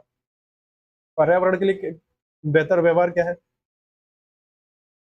वेदों में प्रकृति को माँ और पूजनीय माना गया है। ठीक है, माँ का रूप दिया गया है प्रकृति को। और पर्यावरण के प्रति सम्मान और संरक्षण की भावना वेदों के गहरे नैतिक विचारों में निहित है। ठीक है, तो कैसे लागू करना है, संयम और न्यूनतम उपभोग। वेदों में क्या बोला गया है, ईसा वाच्यमिदम सर्वम, ये बोला गया है। ये याद रखिएगा, ईसा वाच्यमिदम सर्वम। ये मंत्र कहता है कि सब कुछ ईश्वर का है। ईसा वाच्यमिदम सर्वम, सब कुछ ईश्वर का है और हमें केवल उतना ही उपभोग करना चाहिए जितना आवश्यक हो। ठीक, तो यह सिद्धांत हमें अत्यधिक लालच और संसाधनों के अंधाधुंध दोहन से बचाएगा। ईसा वास्यमिदम सर्वम, सब कुछ ईश्वर का है, हमारा कुछ भी नहीं है, तो हमें जितनी जरूरत है उतना ही इस्तेमाल करो, धनाधन इस्तेमाल मत करो। अहिंसा और सभी जीवों के प्रति दया रखना, वेदों में सभी प्राणियों के प्रति अहिंसा का भाव सिखाया गया है। ठीक, ये सिर्फ मनुष्यों तक सीमित नहीं है बल्कि पशुओं और पौधों पर भी लागू होता है। इससे क्या होगा, बायोडाइवर्सिटी का संरक्षण होता है। हम इन्वायरमेंट ज्योग्राफी में बायोडाइवर्सिटी के बारे में पढ़ते हैं कि उनका संरक्षण होगा इससे। पुनर्चक्रण और कचरा कम करना। तो प्रकृति को पवित्र मानने का मतलब क्या है, उसे स्वच्छ रखना है और यह हमें कचरा फैलाने और प्रदूषण करने से रोकता है। जब हम कहते हैं ना कि प्रकृति माँ है, पवित्र है, तो उनको अपनी माँ को कोई गंदा करता है, अपनी माँ को कोई गंदा करता है, कचरा फेंकता है उसके ऊपर, साफ रखना होता है ना। तो ये सीखते हैं हम इनसे। प्रकृति के साथ सामंजस्य, आधुनिक जीवन में हम प्रकृति से दूर होते जा रहे हैं, ये हो रहा है, तो जहां तहां पेड़ काट रहे हैं। तो वेदों के सिद्धांत हमें क्या सिखा रहे हैं कि प्रकृति के चक्रों को समझने और उनके साथ सामंजस्य बिठाने के लिए प्रेरित कर रहा है। ठीक, उदाहरण के लिए देखिए, बहुत सारे न्यूज़पेपर में पढ़ते रहते हैं, इंडियन एक्सप्रेस, द हिंदू में, नदी संरक्षण, वृक्षारोपण अभियान, ये सब चल रहे हैं। ठीक है, तो हाल ही में आपने अखबारों में पढ़ा होगा ना, नदी प्रदूषण पर कई लेख देखे होंगे। अगर हम वेदों के सिद्धांत यानी नदी को माँ मानना, गंगा को पवित्र मानना, इसको लागू करें तो हर व्यक्ति नदियों को स्वच्छ रखने में अपनी भूमिका निभाएंगे। समझ में आया? द हिंदू में अक्सर ऐसे लेख छपते हैं जो बताते हैं कि कैसे प्राचीन भारतीय संस्कृतियों में नदियों को पूजनीय मानकर उनकी रक्षा की जाती थी, जो आज के प्रदूषण के विपरीत है। जो आज पॉल्यूटेड कर दिया गया है बहुत ज्यादा, उसके विपरीत है। वृक्षारोपण अभियान, सरकार और विभिन्न संगठन जो है वृक्षारोपण अभियान चलाते हैं। वेदों में वृक्षों को देवता तुल्य माना गया है और उन्हें काटने पर पाप बताया गया है। तो इंडियन एक्सप्रेस जैसे अखबारों में क्या है, आपने क्या होता है कई बार अपने ग्रामीण समुदायों द्वारा पेड़ को बचाने या उनकी पूजा करने की कहानियां पढ़ी होगी, जो इस वैदिक विचार का ही आधुनिक रूप दिखता है। तो ये दिखाता है कि लोग प्रकृति को पवित्र मानते हैं, तो वे उसका संरक्षण भी करते हैं, क्योंकि वे जानते हैं कि पर्यावरण को नुकसान पहुंचाने का कर्म स्वयं उन पर ही लौटेगा। तो यहाँ पे कार्य और कारण का सिद्धांत और कर्म सिद्धांत। तुलसी का पौधा का पूजा किया जाता है, नीम के पेड़ का पूजा किया जाता है, पेड़ के पीपल के पेड़ का पूजा किया जाता है, तो उसको काटने से लोग डरते हैं, बचाते हैं कि देवता का वास है, बचाओ। समझ में आया? तो ऐसे इस्तेमाल होगा इसका। प्रशासन को बेहतर बनाने में कैसे उपयोग होने वाला है? वेदों के नैतिक सिद्धांत अनुसार सुशासन गुड गवर्नेंस के लिए भी एक मजबूत आधार देगा। कैसे कैसे लागू करें? धर्म और न्याय। प्रशासन में धर्म का अर्थ क्या है? सही आचरण, नैतिकता और न्याय। यानी प्रशासकों को यह समझना होगा कि उनका यह निर्णय जो है लाखों लोगों के जीवन को प्रभावित कर देगा। उनका एक एक भी निर्णय, यानी हर निर्णय जो डिसीजन लेते हैं, वो लाखों लोगों के जीवन को प्रभावित करेगा और उन्हें निष्पक्षता और न्याय के साथ काम करना चाहिए। अकाउंटेबिलिटी, प्रशासकों को अपने कर्मों के लिए जवाबदेह होना चाहिए। ये क्या है? कर्म सिद्धांत। यहाँ पे कर्म सिद्धांत लागू हो जाएगा। उन्हें पता होना चाहिए कि उनके गलत निर्णयों का बुरा फल उन्हें उन्हें या समाज को भुगतना पड़ेगा। मतलब जो भी करेंगे उसका परिणाम तय हो जाता है। ठीक है, तो कर्म सिद्धांत से सीख लेने वाली चीज है ये। सेवा भाव, वेदों में शासकों को जनता का सेवक माना गया है। ठीक, और प्रशासन का उद्देश्य स्वयं की शक्ति नहीं बल्कि जनता का कल्याण होना चाहिए। सत्य और पारदर्शिता, ट्रांसपेरेंसी, प्रशासन में सत्यनिष्ठा और पारदर्शिता आवश्यक है। भ्रष्टाचार से दूर रहकर सही और खुले तरीके से काम करना चाहिए। एग्जाम्पल के लिए देखिए, हम अखबारों में क्या पढ़ते हैं, अक्सर भ्रष्टाचार के मामलों पर सुर्खियां रहती है हमेशा कि फला आईआरएस ने इतना पैसा ले लिया, वीडियो ने इतना पैसा ले लिया, भ्रष्टाचार किया को। अगर प्रशासक जो वेदों के कर्म सिद्धांत को गंभीरता से ले ले, कर्म सिद्धांत को गंभीरता से ले ले कि अनुचित लाभ या भ्रष्टाचार के लिए भ्रष्टाचार से किए गए कर्मों का फल अंततः उन्हें भोगना ही पड़ेगा, तो वे ऐसे कृत्यों से बचते हैं। ठीक है, ऐसे कृत्य करने से बचेंगे। डिपेंड करता है कि मानेंगे कितना। अगर मान लेंगे तो बचेंगे। तो आप देखेंगे कि द हिंदू इंडियन एक्सप्रेस में कई बार उन अधिकारियों की कहानी छप जाएगी जो अपनी ईमानदारी और निस्वार्थ सेवा से जनता का विश्वास जीतते हैं। ठीक, और वैदिक मूल्यों जैसे धर्म यानी कर्तव्य परायणता, सत्य यानी सत्यनिष्ठा को ये दर्शाता है, जो ये ऐसे करते हैं। लोक कल्याणकारी योजनाएं, एग्जाम्पल के लिए देखिए, सरकारें जो है गरीबों और वंचितों के लिए विभिन्न प्रकार की कल्याणकारी योजनाएं चलाती है। तो ये सीधा सीधा वेदों के सेवा भाव, अहिंसा के सिद्धांत से जुड़ा हुआ है। यानी समाज के हर वर्ग के प्रति करुणा और समानता का भाव रखने पर जोर दिया गया है। और जब प्रशासन इस भावना से कार्य करता है तो उनका कर्म सभी के कल्याण के लिए कार्य कारण और कर्म सिद्धांत का सकारात्मक अनुप्रयोग है। यानी समाज में सद्भाव और प्रगति आती है इससे। समझ में आ गया? तो कुल मिलाकर क्या बात है कि वेदों के ये सिद्धांत जो है हमें एक सचेत, जिम्मेदार और नैतिक जीवन जीने का मार्ग दिखा रहे हैं। जब हम इन सिद्धांतों को अपने व्यक्तिगत जीवन और पर्यावरण के प्रति अपने व्यवहार और सार्वजनिक प्रशासन में लागू कर देते हैं इसको, तो हम न केवल खुद को बेहतर बनाते हैं बल्कि एक अधिक सामंजस्यपूर्ण और न्यायपूर्ण समाज का निर्माण करते हैं। समझ में आया इसका प्रैक्टिकल यूज कहाँ हो रहा है? देखिए, पढ़ाने का मतलब ये नहीं कि मैं केवल आपको दर्शन का ज्ञान देकर चला जाऊं। मैं बाबा नहीं हूँ। ठीक है, तो दर्शन का ज्ञान लेते हुए उसका प्रैक्टिकल यूज कहाँ होगा, ये जानते हुए, समझते हुए कैसे यूज करना है, कहाँ लिखना है, कैसे लिखना है, अपने व्यक्तिगत जीवन में कैसे लागू करना है, ये सब कुछ समझते हुए आगे बढ़ना है। ये होती है पढ़ाई। और जब प्रीवियस ईयर क्वेश्चन पेपर जब हम करेंगे मेंस का, तो आपको समझ में आएगा कि कैसे इसका यूज करना है। सब कुछ ऐसे ही याद हो जाएगा। ठीक है, अब देखिए हम पुरुषार्थ के बारे में पढ़ेंगे। पुरुषार्थ, पुरुषार्थ यानी भारतीय दर्शन, इसको देखते हैं। पुरुषार्थ के बारे में तो जानते हो ना, धर्म अर्थ काम मोक्ष सुना ही होगा, वही पढ़ना है। तो पुरुषार्थ क्या है? भारतीय दर्शन खासकर वेदों और उपनिषदों में बताया गया है। उपनिषदों में इसका उल्लेख है, वेदों में है। ठीक, तो इसमें उपनिषदों में बताया गया जीवन जीने का एक महत्वपूर्ण सिद्धांत है। मतलब जीवन कैसे जिया जाए। 100 सालों तक का काउंट किया गया है कि 25 साल में ऐसा, 25 साल में ऐसा, 25 साल में ऐसा, 25 साल में ऐसा, ऐसे जीना है। तो जीवन जीने का तरीका बताया गया। तो ये जो है 4 मुख्य लक्ष्य और उद्देश्य है जिन्हें मनुष्य को अपने जीवन में प्राप्त करने की कोशिश करनी चाहिए ताकि उसका जीवन संतुलित और सार्थक हो और पूर्ण हो सके। तो क्या याद रखना है कि पुरुषार्थ क्या है, 4 मुख्य लक्ष्य है या उद्देश्य है जो हर मनुष्य को पाने की कोशिश करनी चाहिए। तो पुरुषार्थ वो 4 खंभे हैं जिन पर हमारे जीवन की इमारत टिकी हुई है ताकि हम एक सुखी, संतुष्ट और उद्देश्यपूर्ण जीवन जी सके। तो पुरुषार्थ जीवन के 4 लक्ष्य। कल्पना करिए कि आपका जीवन जो है एक इमारत है और इस इमारत को मजबूत और रहने लायक बनाने के लिए 4 मजबूत खंभों की जरूरत है और यही खंभे पुरुषार्थ है। धर्म, अर्थ, काम, मोक्ष। आप समझते हैं? समझने में बहुत टाइम लगेगा एक एक को, ठीक है, और हम धीरे धीरे ही करेंगे। धर्म पे आते हैं। जीवन का आधार और सही रास्ता, पहला खंभा है ये। धर्म, धर्म का मतलब सिर्फ पूजा पाठ नहीं है यहाँ पे, बल्कि सही आचरण, नैतिकता, कर्तव्य और उन जीवन के उन सार्वभौमिक नियमों को दर्शाता है जो हमें एक जो हमें एक इंसान के तौर पर सही रास्ता दिखाते हैं। और ये बताता क्या है कि क्या सही है और क्या गलत। ये हमारे मूल्यों और सिद्धांतों का प्रतिनिधित्व करता है। धर्म, भारतीय सेंस में धर्म का मतलब होता है नैतिकता, सही आचरण और कर्तव्य, ड्यूटी। ठीक है, धर्म का मतलब वो पंथ मत ले लीजिएगा कि मैं हिंदू धर्म का हूँ, मैं यहाँ का धर्म का हूँ, वहाँ का धर्म का हूँ, ये नहीं। ड्यूटी। एग्जाम्पल के लिए, अगर स्कूल में एक छात्र का ईमानदारी से पढ़ाई करना, अपने शिक्षकों और सहपाठियों का सम्मान करना, नियमों का पालन करना, उसका धर्म है, छात्र धर्म है। एक डॉक्टर का अपने मरीजों के प्रति समर्पित रहना, उनकी बीमारी को ठीक करने के लिए अपनी पूरी कोशिश करना और नैतिक रूप से सही सही रहना, ये डॉक्टर का धर्म है।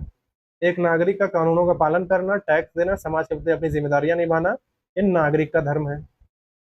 तो बिना धर्म के हमारे बाकी के पुरुषार्थ खोखले हो सकते हैं। तो धर्म हमें बाकी लक्ष्यों को सही तरीके से प्राप्त करने की दिशा देता है। धर्म जो पहला पार्ट है, धर्म अर्थ काम मोक्ष में, धर्म जो है कंपास है, इसी को लेके हम आगे बढ़ेंगे। अगर धर्म का हिल गया तो मामला गड़बड़ गया, मतलब अपने ड्यूटी से विमुख हो गए तो काम मामला खत्म है, समझ लीजिए। समझ में आ गया? अब अर्थ पे आएंगे। जीवन चलाने के लिए जरूरी संसाधन, ये दूसरा खंभा है। अर्थ का क्या मतलब है? धन, संपत्ति, संसाधन और वो सब कुछ जो हमें भौतिक जीवन जीने और अपनी जरूरतों को पूरा करने के लिए चाहिए। ये सिर्फ पैसे तक सीमित नहीं है। कई लोग केवल पैसा समझ लेते हैं, पैसे तक सीमित नहीं है, बल्कि इसमें आपकी नौकरी, शिक्षा, घर और अन्य भौतिक सुख सुविधाएं भी शामिल है। उदाहरण के लिए, एक व्यक्ति का अपनी आजीविका कमाने के लिए नौकरी करना या व्यापार करना, अपने परिवार के लिए भोजन, कपड़े और आश्रय प्रदान करना, भविष्य के लिए बचत करना या निवेश करना। समझ में आ गया? अर्थ का क्या महत्व है? अर्थ अर्थ का महत्व है क्योंकि इसके बिना हम अपनी और अपने परिवार की बुनियादी जरूरतें पूरी नहीं कर सकते। ठीक, तो इसे धर्म के दायरे में रहकर कमाना चाहिए। धर्म आ गया, तो इसे धर्म के दायरे में रखकर, यानी अपने ड्यूटी करते हुए उसके दायरे में रह के कमाना चाहिए, यानी ईमानदारी से और सही तरीके से कमाना है। ये भी नैतिक बनने का ज्ञान दे रहे हैं। तीसरा, काम, इच्छाएं और सुख की प्राप्ति, तीसरा खंभा है। काम का क्या मतलब है? इसका मतलब यह कि इच्छाएं, कामनाएं, प्रेम, आनंद और जीवन के सुखों की प्राप्ति करना। इसमें शारीरिक सुख भी है, कला भी है, संगीत भी है, सौंदर्य है, और वे सभी चीजें शामिल है जो भावनात्मक और इंद्रियगत खुशी देती है। मतलब आपके सेंसेस से जो जुड़ी हो, इमोशन से जो जुड़ी हुई हो, उन सब से उन सब से जुड़ा हुआ है। और ये बहुत ही ब्रॉडर है। भावनाएं तो हमारे अंदर बहुत सारी है, भावनात्मक रूप से, इमोशनली, और हमारे सेंसेस तो बहुत कुछ करना चाहते हैं, हमारे सारे सेंसेस से जुड़ा हुआ है जो हमें खुशी दे। और डिस्क्लेमर लगा दिया है, जो हमें खुशी दे। ठीक, उदाहरण के लिए किसी व्यक्ति का संगीत सीखना और उसमें आनंद पाना, एक कलाकार का अपनी कलाकृति बनाने में खुशी महसूस करना, परिवार के साथ समय बिताना, घूमना फिरना या कोई मनपसंद खेल खेलना, और वैवाहिक जीवन का सुख लेना। ठीक, तो काम का अर्थ वासना नहीं है। कई लोगों के दिमाग में ये जाता है, तो काम का अर्थ क्या है? वासना नहीं, बल्कि यह जीवन के उन सभी अनुभवों को गले लगाना है जो हमें खुशी और संतुष्टि देते हैं, लेकिन इसे भी धर्म और अर्थ के दायरे में रहकर भी पूरा करना चाहिए ताकि हानिकारक न बने। तो धर्म के दायरे में रहना। अब मोक्ष, मोक्ष जीवन का अंतिम लक्ष्य, यानी चौथा खंभा, सबसे महत्वपूर्ण खंभा। मोक्ष का मतलब क्या है? मुक्ति, स्वतंत्रता, जन्म मृत्यु के चक्र से छुटकारा पाना। तो ये जीवन का अंतिम लक्ष्य माना जाता है। जहाँ व्यक्ति सभी मोह माया दुखों और बंधनों से मुक्त होकर परम आनंद यानी परमात्मा से मिलने, परम आनंद का मतलब क्या, परमात्मा से मिलने को प्राप्त करता है, यानी परम आनंद को प्राप्त करता है। और यह आध्यात्मिक ज्ञान और आत्म साक्षात्कार की अवस्था होती है। उदाहरण के लिए समझिए, एक व्यक्ति का जीवन के अंतिम पड़ाव में भौतिक चीजों से मोह छोड़कर आध्यात्मिक शांति की ओर बढ़ना है। अपने ईगो को त्यागना, अहम को त्यागना, और यह समझना कि वह शरीर नहीं बल्कि आत्मा है। सभी कर्मों के फल से ऊपर उठकर निष्काम भाव से जीना है। तो मोक्ष ही परम लक्ष्य है जो धर्म अर्थ काम के सही संतुलन से प्राप्त होता है। ठीक है, तो मोक्ष क्या है? मोक्ष ही वो परम लक्ष्य है जो धर्म अर्थ काम के सही संतुलन से प्राप्त होगा। मतलब धर्म अर्थ काम में संतुलन होगा तो आपको मोक्ष मिलेगा। तो यह हमें जीवन में एक गहरा अर्थ और उद्देश्य दे देता है। समझ में आ गया? तो पुरुषार्थ क्यों जरूरी है, अब ये वाला देखते हैं। ठीक है, तो पुरुषार्थ का सिद्धांत क्या है? हमें एक संतुलित और पूर्ण जीवन जीने का रास्ता दिखाता है, और ये बताता है कि हमें केवल एक ही चीज के पीछे नहीं भागना चाहिए। जैसे सिर्फ पैसे या सिर्फ भौतिक सुख के पीछे नहीं भागना चाहिए, बल्कि क्या करना चाहिए, हमें धर्म के साथ अर्थ कमाना चाहिए। यानी धर्म के साथ अर्थ कमाना चाहिए, धर्म के दायरे में रहकर काम पूरा करना चाहिए, काम मतलब इच्छाएं पूरी करनी चाहिए, और अंत में मोक्ष की दिशा में बढ़ना चाहिए। ठीक है, तो ये हमें सिखाता है कि जीवन का हर पहलू महत्वपूर्ण है, मतलब जीवन का हर हिस्सा बहुत ही इंपॉर्टेंट है, और हर एक को एक सही ढंग से पूरा करना बहुत जरूरी है। अगर आप इसको करेंगे तो सुख और शांति मिलेगी। समझ में आ गया? तो सब किसी चीज से भागना नहीं है, धर्म अर्थ काम मोक्ष सबको साथ लेना है। समझ में आ गया?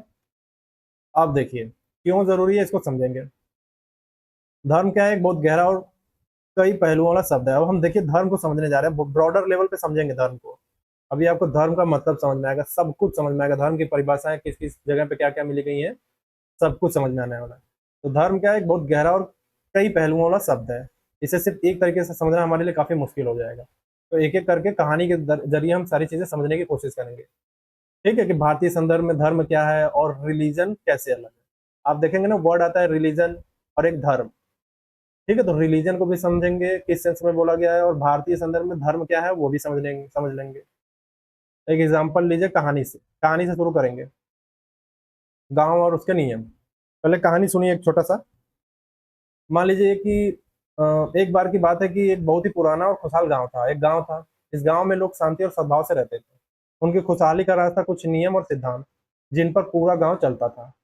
ये नियम सिर्फ भगवान की पूजा के बारे में नहीं थे, बल्कि इस बारे में भी थे कि कैसे जीना है, कैसे एक दूसरे के साथ व्यवहार करना है, और कैसे इस गांव को बचाए रखना है। यही नियम इस गांव का धर्म था। ठीक, तो उन्होंने एक मैनुअल बना रखा था, वही धर्म था। अब धर्म का भारतीय संदर्भ में समझना है, धर्म का भारतीय अवधारणा। धर्म का कॉन्सेप्ट समझेंगे भारतीय संदर्भ में। धर्म का मतलब है जो धारण करे, जो संभाले। इसका मतलब ये, धर्म का मतलब जो धारण करने योग्य हो, जो धारण करे, जो संभाले। ठीक है, तो भारतीय संदर्भ में धर्म शब्द जो है बहुत ही ब्रॉडर है। ये सिर्फ भगवान या पूजा पाठ से कहीं ज्यादा है। धर्म का मतलब क्या, भगवान या पूजा पाठ से जुड़ा हुआ मामला नहीं है। भारतीय संदर्भ में जो धर्म वर्ड यूज होता है काफी बड़ा है, और उसी को हम समझेंगे परिभाषाओं के साथ। देखिए, ध्रियते यह सधर्म, ध्रियते यह सधर्म। अब आसान भाषा में समझिए, इसका मतलब यह है कि जो धारण किया जाए वही धर्म है, जो धारण किया जाए वही धर्म है। और इसका मतलब ये है कि वो नियम सिद्धांत या वो कर्तव्य जो किसी चीज को कायम रखते हैं, सहारा देते हैं, या उसे बनाए रखते हैं, वही धर्म है। ध्रियते यह स्वधर्म, जो धारण किया जाए वही धर्म है। ठीक है, तो नियम हो गए, सिद्धांत हो गए, ड्यूटीज हो गई, जो कुछ चीजें जो किसी चीज को कायम रखते हैं, सहारा देते हैं, और उसे बनाए रखते हैं, वही धर्म है। एग्जाम्पल के लिए देखिए, गांव के वो सभी नियम जो स्थिर और खुशहाल बनाए रखते हैं, जैसे ईमानदारी से काम करना, एक दूसरे की मदद करना, चोरी न करना, पर्यावरण का ध्यान रखना, ये सब उस गांव के क्या थे, धर्म थे। अगर लोग इन नियमों को छोड़ देते तो गांव बिखर जाता। ठीक है, तो समझ में आ गया क्या है धर्म। ध्रियते या स्वधर्म। अब महाभारत, महाभारत में उल्लेख आता है धर्म के बारे में। धरती धारयति, महाभारत में आता है उल्लेख, धरती धारयति। महाभारत में कहा गया कि धर्म वह है जो धरती को धारण करता है। धरती को धारण करता है, यानी जो संसार को सुचारू रूप से चलाता है और उसे गिरने से बचाता है, वो धर्म है। एग्जाम्पल के लिए गांव के लोग जो धर्म का पालन करते हैं, जैसे हर कोई अपना काम ईमानदारी से करता था, कोई धोखाधड़ी नहीं करता था, तो गांव का सिस्टम सही से चलता था, फसलें अच्छी होती थी, लोग सुरक्षित महसूस करते थे। अगर कोई अपना कर्तव्य छोड़ देता या गलत काम करता तो गांव में अव्यवस्था फैल जाती। ठीक है, तो इसको कनेक्ट करिए इससे। धरती धार्यति, जो धरती को धारण करती है, यानी संसार को सुचारू रूप से चलाता है और उसे गिरने से बचाता है, वही धर्म है। मनुस्मृति में धर्म का क्या मतलब है? देखिए, मनुस्मृति में कुछ अच्छी बातें हैं और कुछ बातें खराब है, तो जो बातें खराब है उसको फाड़ के फेंक देना है, जो अच्छी बातें हैं उसको ले लेना है। ठीक, तो अच्छी बात क्या है इसमें, देखिए धर्म का अर्थ बताया, धर्म का डिफिनेशन देखिए इसमें क्या है। मनुस्मृति में धर्म को स्पष्ट किया है और इसे दो हिस्सों में बांटा गया है, साधारण धर्म और विशेष धर्म। ठीक है, साधारण धर्म क्या है? यूनिवर्सल ड्यूटी, यानी जनरल एथिक्स। तो ये वो नियम है जो सभी मनुष्यों पर लागू होते हैं, चाहे वो किसी भी जाति, लिंग या पेशे का हो। ये मानव होने के नाते हमारे मूल कर्तव्य और नैतिक मूल्य हैं। क्या है ये? मानव होने के नाते हमारे मूल कर्तव्य और नैतिक मूल्य हैं। ठीक, एग्जाम्पल के लिए गांव में हर किसी को सच बोलना है, अहिंसा का पालन करना है, चोरी नहीं करनी है, अपने मन पर पूरा काबू रखना है और दयालु होना है, ये सिखाया जाता था। तो ये नियम गांव के हर व्यक्ति पर लागू होते थे, चाहे वो किसान हो, व्यापारी हो, सैनिक हो। तो आज के जीवन में ईमानदारी, करुणा, क्षमा कर देना, आत्मसंयम रखना, पवित्रता रखना, ये साधारण धर्म के हिस्से हैं, ये सभी को करना है। ठीक, ये साधारण धर्म हो गया। तो ये देख रहे हैं, ये इसमें कहीं भी रिलीजन मतलब धर्म, पूजा पाठ वाला चीजों से जुड़ा हुआ चीजें आ रही हैं क्या? ये तो हमें नैतिक बनाने के लिए ये सारी चीजें बताई जा रही हैं। तो ये साधारण धर्म हो गया। अब विशेष धर्म क्या है? ये वो नियम है जो किसी व्यक्ति की स्थिति, भूमिका या पेशे के अनुसार बदलते हैं, उसके विशेष कर्तव्यों को बताते हैं। ठीक, एग्जाम्पल के लिए एक किसान का विशेष धर्म क्या था? अपनी जमीन पर अच्छे से खेती करना, ईमानदारी से अनाज बेचना। एक राजा का विशेष धर्म क्या था? कि अपनी प्रजा की रक्षा करना, न्याय करना और गांव के नियमों को लागू करना। एक शिक्षक का विशेष धर्म क्या था? कि छात्रों को सही ज्ञान देना, उनके भविष्य को बनाना। तो आज के जीवन में एक डॉक्टर का अपने मरीजों के प्रति कर्तव्य, एक सैनिक का देश के प्रति रक्षा का कर्तव्य, एक माता पिता का अपने बच्चों के प्रति कर्तव्य, ये सब विशेष धर्म के उदाहरण है। समझ में आ गया? अच्छे से आया कि साधारण धर्म क्या है और विशेष धर्म क्या है मनुस्मृति में। ठीक है, अब समझते हैं धर्म बनाम रिलीजन। इसको, ये रिलीजन क्या है? पश्चिमी अवधारणा है, धर्म क्या है? भारतीय अवधारणा है, कॉन्सेप्ट। इसका अंतर देखेंगे। ठीक, देखिए रिलीजन का मतलब क्या होता है? रिलीजन, रिलीजन को संधि विच्छेद इंग्लिश में करिए तो मतलब री लीगर, यानी बांधना। तो रिलीजन शब्द जो है लैटिन के री लाइगेयर से आया है, जिसका अर्थ क्या है? पुनः बांधना या ईश्वर से फिर से जुड़ना, रिलीजन। इसका फोकस किस पे? पश्चिमी रिलीजन का मुख्य फोकस क्या है? एक विशिष्ट ईश्वर, पवित्र ग्रंथ, पूजा पद्धति, धार्मिक संस्था, विश्वासों के समूह पर होता है। यह अक्सर एक विशेष पंथ, मत का सूचक होता है। जैसे आप मान लीजिए ईसाई है, मुस्लिम है, यहूदी है आदि, और भी रिलीजन है, तो ये रिलीजन से जुड़े होते हैं। समझ में आ गया? तो रिलीजन का मतलब क्या है? कि ईश्वर से जोड़ेगा, पवित्र ग्रंथों से जुड़ेगा, पूजा पद्धतियों से जुड़ेगा, धार्मिक संस्थानों से जुड़ेगा, इन सब से जुड़ेगा। उदाहरण के लिए ईसाई धर्म बाइबिल और यीशु में विश्वास पर केंद्रित है, इस्लाम कुरान और अल्लाह में विश्वास पर केंद्रित है। ठीक है, तो ये रिलीजन से जुड़े हुआ मामला है। तो कहने का मतलब ये है कि जो पश्चिमी अवधारणा है रिलीजन का, वो धार्मिक पंथों से जोड़ेगा, धार्मिक चीजों से, मतलब पूजा पाठ, ईश्वर से जोड़ने की कोशिश करता है हर चीज। अब भारतीय संदर्भ में धर्म का क्या मतलब है?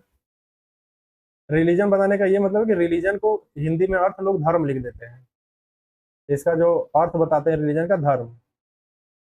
तो ये मुझे ये बताना कि रिलीजन का पश्चिमी कॉन्सेप्ट जो है वो किस पे टिका है, और भारतीय जो धर्म शब्द इस्तेमाल होता है वो किसके लिए होता है। लेकिन आज के संदर्भ में जब हम इंग्लिश में पढ़ते हैं रिलीजन, फिर हम कहते हैं उसका अर्थ बताओ, शाब्दिक अर्थ बोलते हैं वो धर्म। ठीक है, तो इसको आज के संदर्भ में हम एक साथ ही ले लेते हैं, रिलीजन और धर्म, भारतीय संदर्भ में, कि ये कर्तव्य से जुड़ा हुआ है। लेकिन अगर स्पेसिफिक दोनों को अलग अलग करके देखा जाए कि रिलीजन कहाँ से आया है, तो रिलीजन वाला जो वर्ड है वो पश्चिमी कॉन्सेप्ट है और इसमें ईश्वर से जुड़ा हुआ मामला है। और हमारे यहाँ कर्तव्यों से जुड़ा हुआ मामला है। ठीक है, देखिए अब देखिए, भारतीय कॉन्सेप्ट जो धर्म है उसका फोकस किस पे है? भारतीय धर्म का फोकस किसी एक ईश्वर या पंथ पर नहीं है, बल्कि जीवन के सार्वभौमिक सिद्धांतों, नैतिकता, कर्तव्यों और सही आचरण पर है। ठीक है, ये आपको सही तरीके से जीवन जीने का तरीका सिखाता है, चाहे आप किसी भी भगवान को मानते हो या न मानते हो। ठीक है, तो धर्म का मतलब जो है भारतीय सेंस में यूनिवर्सल है।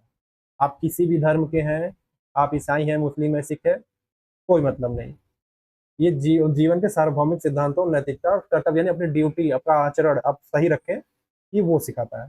यानी ये एक जीवन शैली है, ये एक जीवन शैली है, एक नियम संहिता है, न कि केवल एक विश्वास प्रणाली। यानी धार्मिक धर्म से जोड़ना भगवान से जोड़ने वाला मामला नहीं है। ठीक। हम महात्मा गांधी का एक कोट आता है, धर्म विहीन राजनीति मृत्यु के समान है, धर्म ही नैतिकता है। ये आता है, धर्म विहीन राजनीति मृत्यु के समान है। तो गांधी जी किस सेंस में बोल रहे थे? भगवान के सेंस में नहीं, ड्यूटी के सेंस में। तो गांधी जी के लिए धर्म का मतलब किसी विशेष पूजा पद्धति या पंथ से नहीं था। उनके लिए धर्म का अर्थ था नैतिकता, सत्य, अहिंसा, न्याय।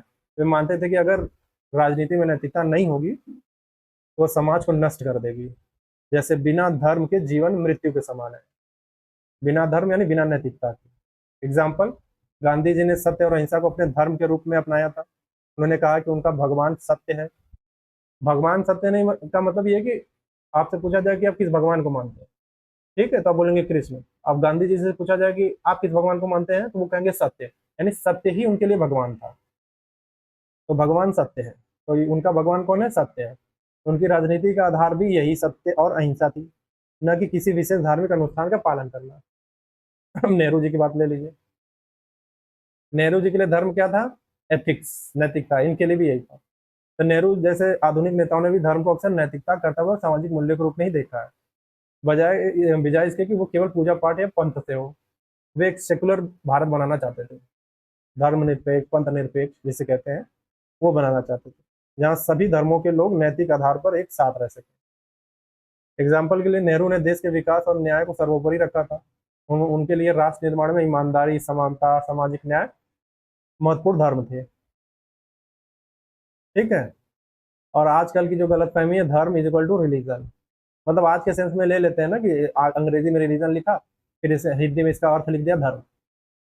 आज जो भारत के सेंस में रिलीजन को, ये जो रिलीजन वर्ड यूज होता है भारत में अंग्रेजी में, इसका मतलब भी कर्तव्य के सेंस में ही ले लिया जाता है आज के सेंस में, आज के सेंस में। ठीक है, लेकिन अगर डिफ्रेंशिएट किया जाए तो ये ईश्वर से जुड़ा हुआ बोलता है, और जो हमारा धर्म का जो ये वर्ड है कर्तव्य से जुड़ा हुआ बोलता है। तो ये धर्म और रिलीजन की गलतफहमी आपकी दूर हो गई होगी। तो देखिए गलतफहमी क्या होती है, अक्सर लोग क्या करते हैं, धर्म शब्द का अनुवाद सीधे सीधे रिलीजन के रूप में कर देते हैं। ठीक है, जिससे बहुत भ्रम पैदा हो जाता है। जब जब हम कहते हैं कि मेरा धर्म हिंदू है या मेरा धर्म मुस्लिम है, तो हम रिलीजन वाले अर्थ में इसका प्रयोग कर रहे होते हैं। लेकिन मूल भारतीय दर्शन में धर्म का अर्थ क्या है? कहीं ज्यादा गहरा और व्यापक है। समझ में आया? जीवन शैली है, और जीवन में शैली में आपका रिलीजन भी आ जाएगा। तो धर्म जो भारतीय सेंस वाला जो धर्म अवधारणा बहुत ही व्यापक है, इसमें सब कुछ आ जाएगा। इसमें आप रिलीजन बोलेंगे कि मेरा धर्म मुस्लिम है, मैं हिंदू हूँ, तो ये भी आ जाएगा, सब कुछ को समाहित कर लेगा। तो गलतफहमी का परिणाम क्या होता है? इस परिणाम के कारण क्या है? गलतफहमी के कारण धर्म को अक्सर लोग केवल पूजा पाठ या धार्मिक पहचान तक सीमित कर दिया जाता है, जबकि असली अर्थ क्या है? नैतिक जीवन जीना और अपने कर्तव्यों का पालन करना। समझ में आया होगा? तो कुल मिलाकर बात क्या है कि भारतीय धर्म एक बहुत बड़ा छाता है। भारतीय धर्म एक बहुत बड़ा छाता है, जिसके नीचे नैतिकता, कर्तव्य, सदाचार, सही आचरण, जीवन जीने के सही तरीके सब आते हैं। रिलीजन उस छाते के नीचे एक विशेष पंथ या विश्वास प्रणाली हो सकता है। गांधी जी और नेहरू जैसे नेताओं ने भी धर्म को इस व्यापक नैतिक अर्थ पर जोर दिया था, यानी कर्तव्य जोर दिया था, नैतिकता पर जोर दिया था। तो हमें ये क्या सिखाता है? ये हमें सिखाता है कि जीवन में सिर्फ पूजा पाठ ही पर्याप्त नहीं है, बल्कि हमारा हर काम, हमारा हर विचार और समाज के प्रति हर जिम्मेदारी भी हमारे धर्म का हिस्सा है। समझ में आ गया? डिटेल में समझाया, एकदम तोड़ तोड़ के एक एक बारीक चीजें समझाई हैं। कंफ्यूजन नहीं होना चाहिए, और होगा भी नहीं। नहीं होगा, एक नहीं होगा, कमेंट करिएगा, कंफ्यूजन दूर कर देंगे, बात करके, कम्युनिकेट करके खत्म कर देंगे सब। मतलब आपको खत्म नहीं कर देंगे, कंफ्यूजन खत्म हो जाएगा। ठीक है। अब देखिए, धर्म की गहरी और व्यापक अवधारणा को हम अपनी व्यवहारिक जिंदगी में के हर पहलू में उतार सकते हैं, कैसे अपने प्रैक्टिकल लाइफ में उसको लाएं। ठीक है, क्योंकि ये तो पूजा पाठ तक सीमित नहीं है, बल्कि हमारे व्यक्तिगत, सामाजिक और पर्यावरण और प्रशासनिक जीवन को बेहतर बनाने का एक मार्गदर्शक सिद्धांत बन सकता है ये। तो हम देखते हैं सब, व्यक्तिगत जीवन में भी देखेंगे, सामाजिक में भी देखेंगे, पर्यावरण पे भी देखेंगे, और आईएएस बनने जा रहे हैं ना, तो प्रशासनिक जीवन को भी देखेंगे। चलिए देख लेते हैं। तो व्यक्तिगत जीवन में धर्म का अनुप्रयोग। व्यक्तिगत स्तर पर धर्म हमें क्या करता है? एक सचेत, ईमानदार और कर्तव्यनिष्ठ जीवन जीने की प्रेरणा देता है। कैसे लागू करेंगे? सत्य और अहिंसा, रोजमर्रा की बातचीत में सच बोलना, किसी को जानबूझकर शारीरिक या मानसिक ठेस न पहुंचाना। यह हमारे रिश्तों में विश्वास बनाता है और आंतरिक शांति देता है। आत्मसंयम, अपने इंद्रियों और इच्छाओं पर नियंत्रण रखना, जैसे जरूरत से ज्यादा खाना या फिजूल खर्ची से बचना। कर्तव्य परायणता, अपने परिवार, दोस्तों और काम के प्रति अपनी जिम्मेदारियों को ईमानदारी से निभाना। एक छात्र के लिए पढ़ाई उसका धर्म है, एक पेशेवर के लिए अपने काम के प्रति समर्पण। ठीक। करुणा और दान पे आ जाइए, दूसरे के प्रति दयालु होना और अपनी क्षमता के अनुसार जरूरतमंदों की मदद करना। ठीक। एग्जाम्पल के लिए, अगर कोई व्यक्ति अपने वित्तीय लेन देन में ईमानदारी बरतता है, टैक्स सही भरता है, तो वो धर्म का पालन कर रहा है। ठीक। दूसरा, पर्यावरण के प्रति व्यवहार में धर्म का कैसे यूज करें? तो भारतीय धर्म में क्या है? प्रकृति को पूजनीय माना गया है। प्रकृति को, जैसे भगवान की पूजा नहीं, बल्कि सृष्टि के हर तत्व का सम्मान करना सिखा रहा है हमें। कैसे लागू करना है? संसाधनों का संयमित उपयोग करना, जैसे जल, वायु, भूमि जैसे प्राकृतिक संसाधनों का दुरुपयोग नहीं करना है, बल्कि उन्हें भविष्य के लिए बचाना है, ताकि अगली पीढ़ी भी उसका इस्तेमाल कर सके। प्रदूषण से बचना, नदियों, हवा और भूमि को प्रदूषित करना नहीं करना है, कचरे का सही निस्तारण करना। सस्टेनेबल डेवलपमेंट के बारे में पढ़ते हैं ना, जो एसडीजी पढ़ते हैं, उसको भी यहाँ इंक्लूड कर सकते हैं। जीव जंतुओं के प्रति दया रखना, पशु पक्षियों के प्रति क्रूरता नहीं करना, बल्कि उनके प्रति दया भाव रखना है। वृक्षारोपण और प्रकृति का संरक्षण करना है, पेड़ लगाइए, वनस्पति का ध्यान रखिए। ठीक। नमामि गंगे परियोजना, सरकार की नमामि गंगे जैसी परियोजना क्या है? नदियों को पवित्र मानकर उनके संरक्षण के लिए भारतीय धार्मिक दृष्टिकोण से प्रेरित है। उनका संरक्षण जो है, ये भारतीय धर्म के दृष्टिकोण से प्रेरित है। समझ में आया कि पानी साफ, जैसे क्या करते हैं कि लोग केवल पानी का स्रोत नहीं, बल्कि एक जीवित इकाई माना जाता है। गंगा नदी को केवल पानी का स्रोत नहीं माना जाता, उन्हें माना जाता है कि गंगा माँ है, जिंदा है वो। ठीक है, उन्हें जीवित इकाई माना जाता है, जिसका संरक्षण करना हमारा धर्म है, यानी कर्तव्य है। ठीक है, तो ये दिखाता है कि कैसे धार्मिक मान्यताएं जो है पर्यावरणीय संरक्षण को बढ़ावा दे सकती है। अखंड वन संरक्षण, भारत के कई जनजातीय समुदाय जनजातीय समुदाय और गांव जो है पेड़ों को नष्ट नहीं करते। ठीक है, आज भी पेड़ों को नहीं काटते या जंगलों को पवित्र मानते हैं। देव वन बोलते हैं, सेक्रेड ग्रोव्स बोलते हैं। ठीक है, तो आप देखते होंगे इंडियन एक्सप्रेस, द हिंदू में कई बार ऐसी कहानियां छपती है ना, कि जहाँ ग्रामीण समुदाय जो है अपने धर्म के कारण वर्षों से जंगलों या झीलों का संरक्षण कर रहा है, जो सरकार या बड़ी संस्थाओं के हस्तक्षेप के बिना भी पर्यावरण को बचाए रखने का एक बड़ा उदाहरण है। तो ये क्या है? यह धरती धार्यति के सिद्धांत का प्रत्यक्ष प्रमाण है। धरती धार्यति। तीसरा, प्रशासन और शासन में धर्म का कैसे उपयोग करेंगे? सुशासन, गुड गवर्नेंस का आधार क्या है? धर्म है, यानी नैतिकता है, जहां प्रशासक अपने कर्तव्यों का पालन नैतिकता और न्याय के साथ करते हैं। कैसे लागू करते हैं? न्याय और निष्पक्षता, सभी नागरिकों के साथ समान व्यवहार बिना किसी भेदभाव के, कानूनों को धर्म के अनुसार लागू करना। जवाबदेही और ट्रांसपेरेंसी, अपने फैसलों और कार्यों के लिए जवाबदेह होना। प्रशासन में पारदर्शिता बनाए रखना, ताकि भ्रष्टाचार ना हो। लोक कल्याण, शासन का मुख्य उद्देश्य क्या है? जनता का कल्याण और उनकी भलाई सुनिश्चित करना होना चाहिए, न कि केवल शक्ति का प्रदर्शन करें। मिसयूज ऑफ पावर नहीं होना चाहिए। भ्रष्टाचार से मुक्ति, प्रशासन को भ्रष्टाचार मुक्त रखना, क्योंकि यह क्या है? यह अधर्म है। प्रशासन को भ्रष्टाचार मुक्त रखना है उसको। ठीक है, क्योंकि यह अधर्म है। अगर आप भ्रष्टाचार कर रहे हैं तो ये अधर्म है और समाज को कमजोर करता है। समझ में आ गया? तो देखिए, भ्रष्टाचार विरोधी अभियान, भारत में विभिन्न सरकारों और नागरिक समाज संगठनों द्वारा चलाए गए भ्रष्टाचार विरोधी अभियान धर्म के सिद्धांत से प्रेरित है, जो शासन में नैतिकता और सत्यनिष्ठा पर जोर दे रहे हैं। ठीक। कल्याणकारी योजनाएं और समान अवसर, सरकारें जो गरीब, वंचितों और अल्पसंख्यकों के लिए कल्याणकारी योजनाएं बनाती हैं, वे भी धर्म के उस सिद्धांत से प्रेरित है, जो सभी के लिए न्याय, समानता और समान अवसरों की बात करता है। जब प्रशासन धरती धार्यति के सिद्धांत को अपनाता है, यानी जो समाज को धारण करता है, तो सुनिश्चित करता है कि समाज के कमजोर वर्गों को भी सहारा मिले, ताकि कोई भी पीछे ना छूटे। तो कुल मिलाकर बात यह है कि धर्म एक ऐसे व्यापक अवधारणा है जो हमें व्यक्तिगत स्तर से लेकर समाज और राष्ट्र के स्तर तक सही रास्ते पर चलने का मार्गदर्शन करती है। ये हमें सिखाती है कि जीवन को कैसे जीना चाहिए, कैसे अपने कर्तव्यों को निभाना चाहिए, कैसे एक अन्य न्यायपूर्ण, संतुलित और खुशहाल समाज का निर्माण करना चाहिए। ठीक। तो ये सिर्फ धार्मिक अनुष्ठानों तक सीमित नहीं है, बल्कि हमारे हर विचार और कार्य में निहित है। तो आपको समझ में आया कि धर्म क्या है?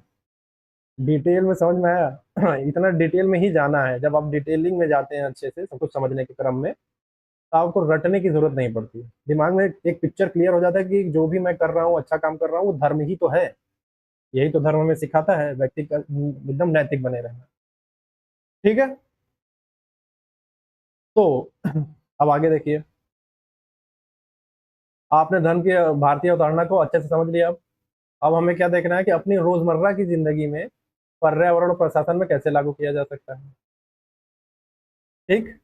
तो व्यक्तिगत जीवन में कैसे उपयोग, धर्म को जो है व्यवहारिक जीवन में लागू करना। जैसे धर्म जैसा कि हमने समझा कि पूजा पाठ नहीं है, बल्कि सही आचरण, नैतिकता और कर्तव्य है, और यह हमें हर क्षेत्र में बेहतर बनने की प्रेरणा दे रहा है। तो व्यक्तिगत जीवन में कैसे यूज करना है ये पता हो गया।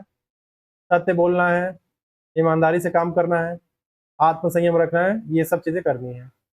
कर्तव्य परायणता, ये सब। पर्यावरण के प्रति प्रकृति का सम्मान, संयम, प्रदूषण रहित जीवन, जैव विविधता पर फोकस करना है। प्रशासन में निष्पक्षता, न्याय, ईमानदारी, पारदर्शिता, जन कल्याण, कर्तव्य परायणता और जवाबदेही, ये सब करना है। अहिंसा को फॉलो करना है। ठीक। तो धर्म क्या है? मार्गदर्शन सिद्धांत है। ये सब चीजें हम करेंगे तो हमें सारी चीजें बेहतर होती नजर आएंगी। समझ में आ गया? अब हमको किस कॉन्सेप्ट पे आ रहे हैं? मोक्ष, परम मुक्ति का अनुभव। अब इसको मोक्ष को डिटेल में समझते हैं हम। मोक्ष, भारतीय दर्शन में मोक्ष एक बहुत ही गहरा कॉन्सेप्ट है, और मोक्ष को समझ लेना कि मतलब मोक्ष को जो है अलग अलग शब्दों से पुकारा जाता है, और हर शब्द से में थोड़ी अलग गहराई छिपी होती है। ठीक है। सभी ने अपने अपने अपने तरीके से मोक्ष दिलाने की बात करी है, लेकिन हम मोक्ष का डिटेल में समझेंगे। तैयार हो जाइए। मोक्ष का मतलब होता है मुक्ति का अनुभव, परम मुक्ति का अनुभव। तो कल्पना करिए कि आपका जीवन एक लंबी यात्रा है, और इस यात्रा में आप बार बार जन्म लेते हैं, सुख दुख अनुभव करते हैं, और कर्मों के धागों से बंधे रहते हैं। मोक्ष उस यात्रा का अंतिम पड़ाव है, जहां आप सभी बंधनों, दुखों और जन्म मृत्यु के चक्र से पूरी तरह मुक्त हो जाते हैं। यह परम शांति, स्वतंत्रता और आनंद की अवस्था है। इसे समझने के लिए कुछ मिलते जुलते शब्द और उनके समर्थक दर्शन देखते हैं, हम देखने जा रहे हैं। मोक्ष के समानार्थी शब्द, मोक्ष से मोक्ष के समानार्थी शब्द यानी उनसे मिलते जुलते कुछ शब्द हैं, उनके अर्थ थोड़े थोड़े अलग है। पहला है निःश्रेयस। निःश्रेयस, इसका अर्थ है परम कल्याण, अंतिम भलाई। यह यह उस अवस्था को बताता है जहां व्यक्ति को इससे बेहतर कुछ भी प्राप्त नहीं हो सकता। यह सिर्फ दुखों से मुक्ति नहीं है, बल्कि सकारात्मक रूप से परम आनंद की प्राप्ति है। निःश्रेयस, एग्जाम्पल के लिए, एक किसान का जीवन में सारी मेहनत करने के बाद जब उसे अपने परिवार के साथ पूर्ण शांति और संतोष मिलता है, और उसे किसी और चीज की चाह नहीं रहती, तो वह उसकी निःश्रेयस अवस्था है। अब एक और नाम आता है मुक्ति। मुक्ति का क्या मतलब है? इसका शाब्दिक अर्थ है छुटकारा या रिहाई। यह जीवन के बंधनों, कर्मों के चक्र और दुखों से मिलने वाली स्वतंत्रता को दर्शाता है। उदाहरण, अगर एक मजदूर जो सालों से कर्ज में दबा है, अगर वो अपना सारा कर्ज चुका देता है, अब उसे किसी से कोई लेनदारी देनदारी नहीं है, तो मुक्ति का अनुभव करता है। ठीक। निर्वाण, हाँ, यह शब्द क्या है? मुख्य रूप से बौद्ध धर्म में आता है, बौद्ध धर्म में प्रयोग होता है, और इसका शाब्दिक अर्थ क्या है? बुझ जाना या शांति। निर्वाण मतलब बुझ जाना या शांति। यहाँ बुझ जाने का मतलब क्या है? बुझ जाने का मतलब जीवन का अंत नहीं है, बल्कि तृष्णा यानी लालसा, इच्छाएं, क्रोध और अज्ञानता की अग्नि का बुझ जाना। आपकी जितनी भी इच्छाएं हैं, तृष्णा है, गुस्सा है, अज्ञानता है, सबका बुझ जाना।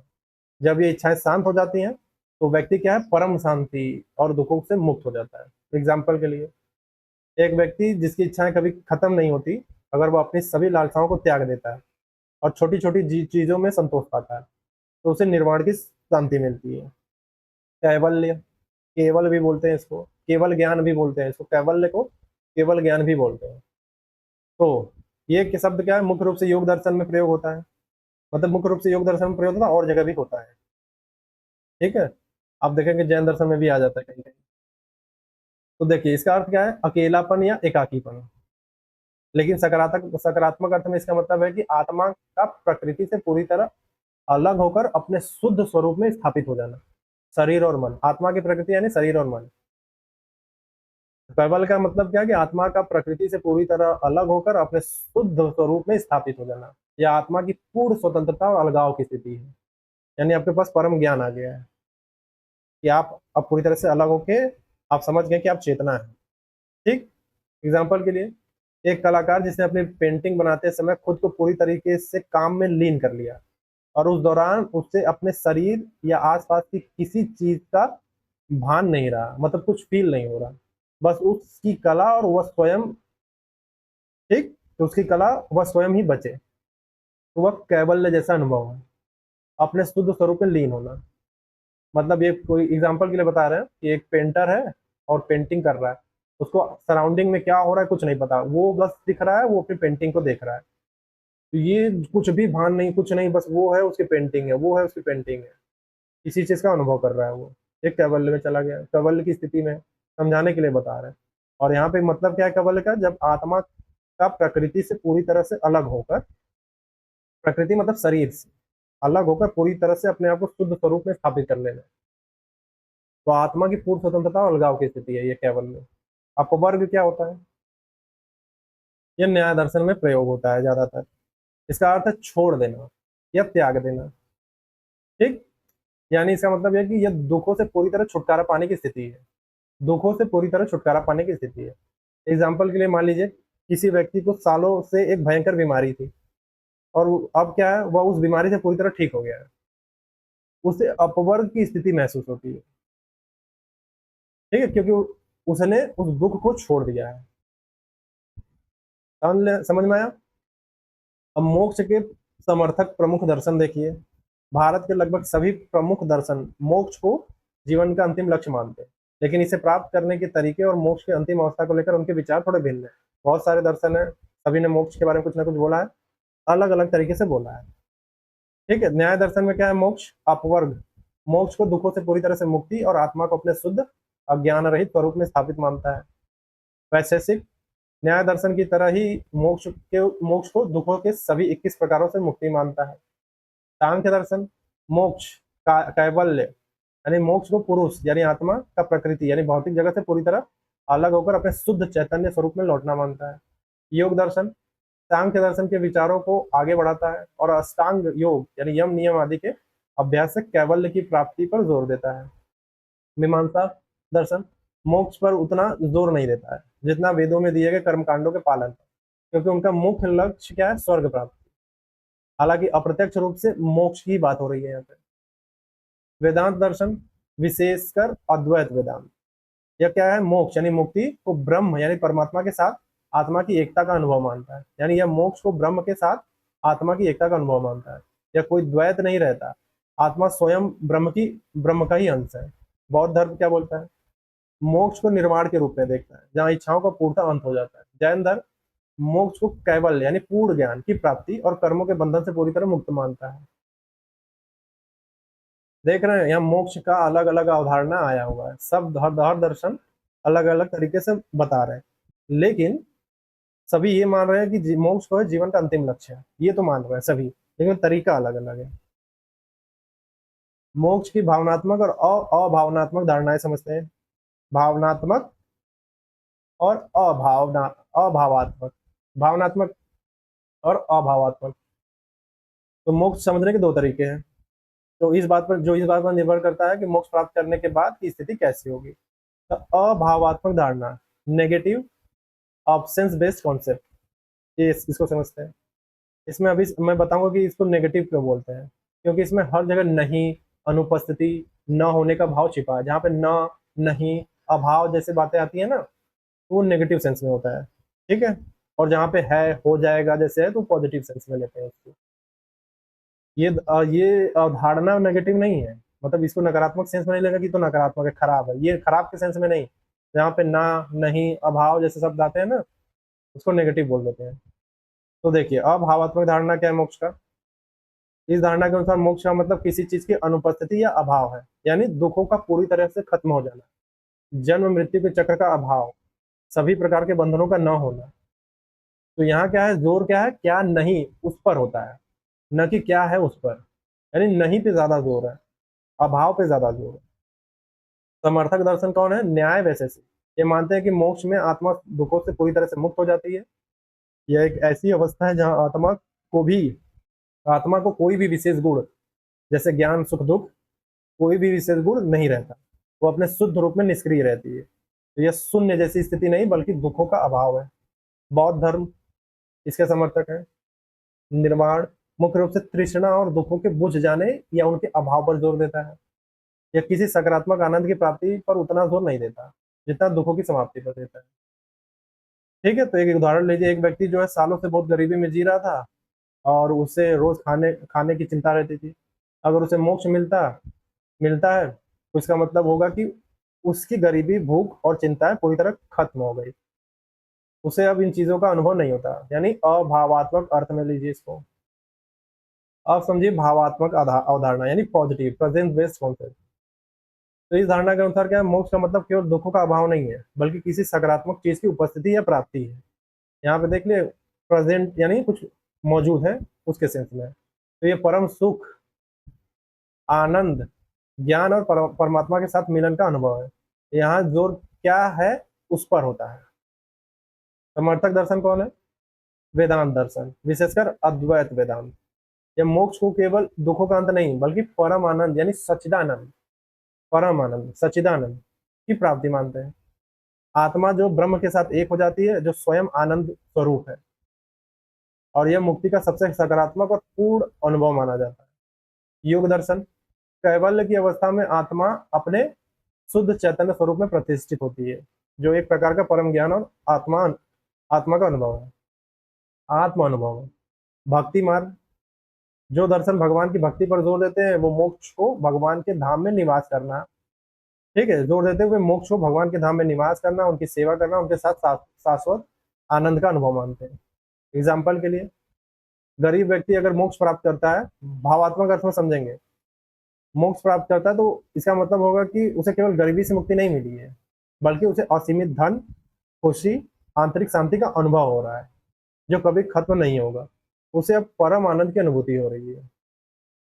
समझ में आया। तो मोक्ष भारतीय दर्शन का केंद्रीय लक्ष्य है, जो हमें जन्म, मृत्यु और दुखों के चक्र से मुक्ति दिलाता है, चाहे इसे दुखों के अभाव के रूप में देखा जाए या परम आनंद की प्राप्ति के रूप में। अंतिम लक्ष्य मानवीय चेतना को उसकी उच्चतम अवस्था तक ले जाना है, और हर दर्शन अपने मार्ग और व्याख्या के साथ इस परम सत्य की ओर इशारा कर रहा है। मतलब सभी मान रहे हैं कि मोक्ष चाहिए, अंतिम लक्ष्य की डिमांड सभी ने कर रहे हैं, सभी को पता है कि अंतिम लक्ष्य क्या है, अपने अपने तरीके से बता रहे हैं। ठीक, अब देखिए, मुझे लगता है आज के लिए इतना काफी है। ठीक है, बहुत ज्यादा हो गया है, बहुत खींच दिया मैंने। ठीक है स्टूडेंट्स, और जम के पढ़िए, मेंस बहुत नजदीक आ चुका है। ठीक है, तो मेंस देना ही है, और क्या करना है, घबराना नहीं है। जिनका प्रीलिम्स हो गया ठीक है, जिनका नहीं हुआ फिर से तैयारी में लग जाइए। अगर आपको लगता है कि आपका लास्ट अटेम्प्ट था, तो तैयारी में तो लग ही नहीं सकते, कुछ और देखना पड़ेगा, कुछ विकल्प होगा आपका, वो देखिए। लेकिन जिनका हो गया है तो वो आगे बढ़े, ठीक है, कॉन्फिडेंस के साथ। आज के लिए इतना ही, थैंक यू।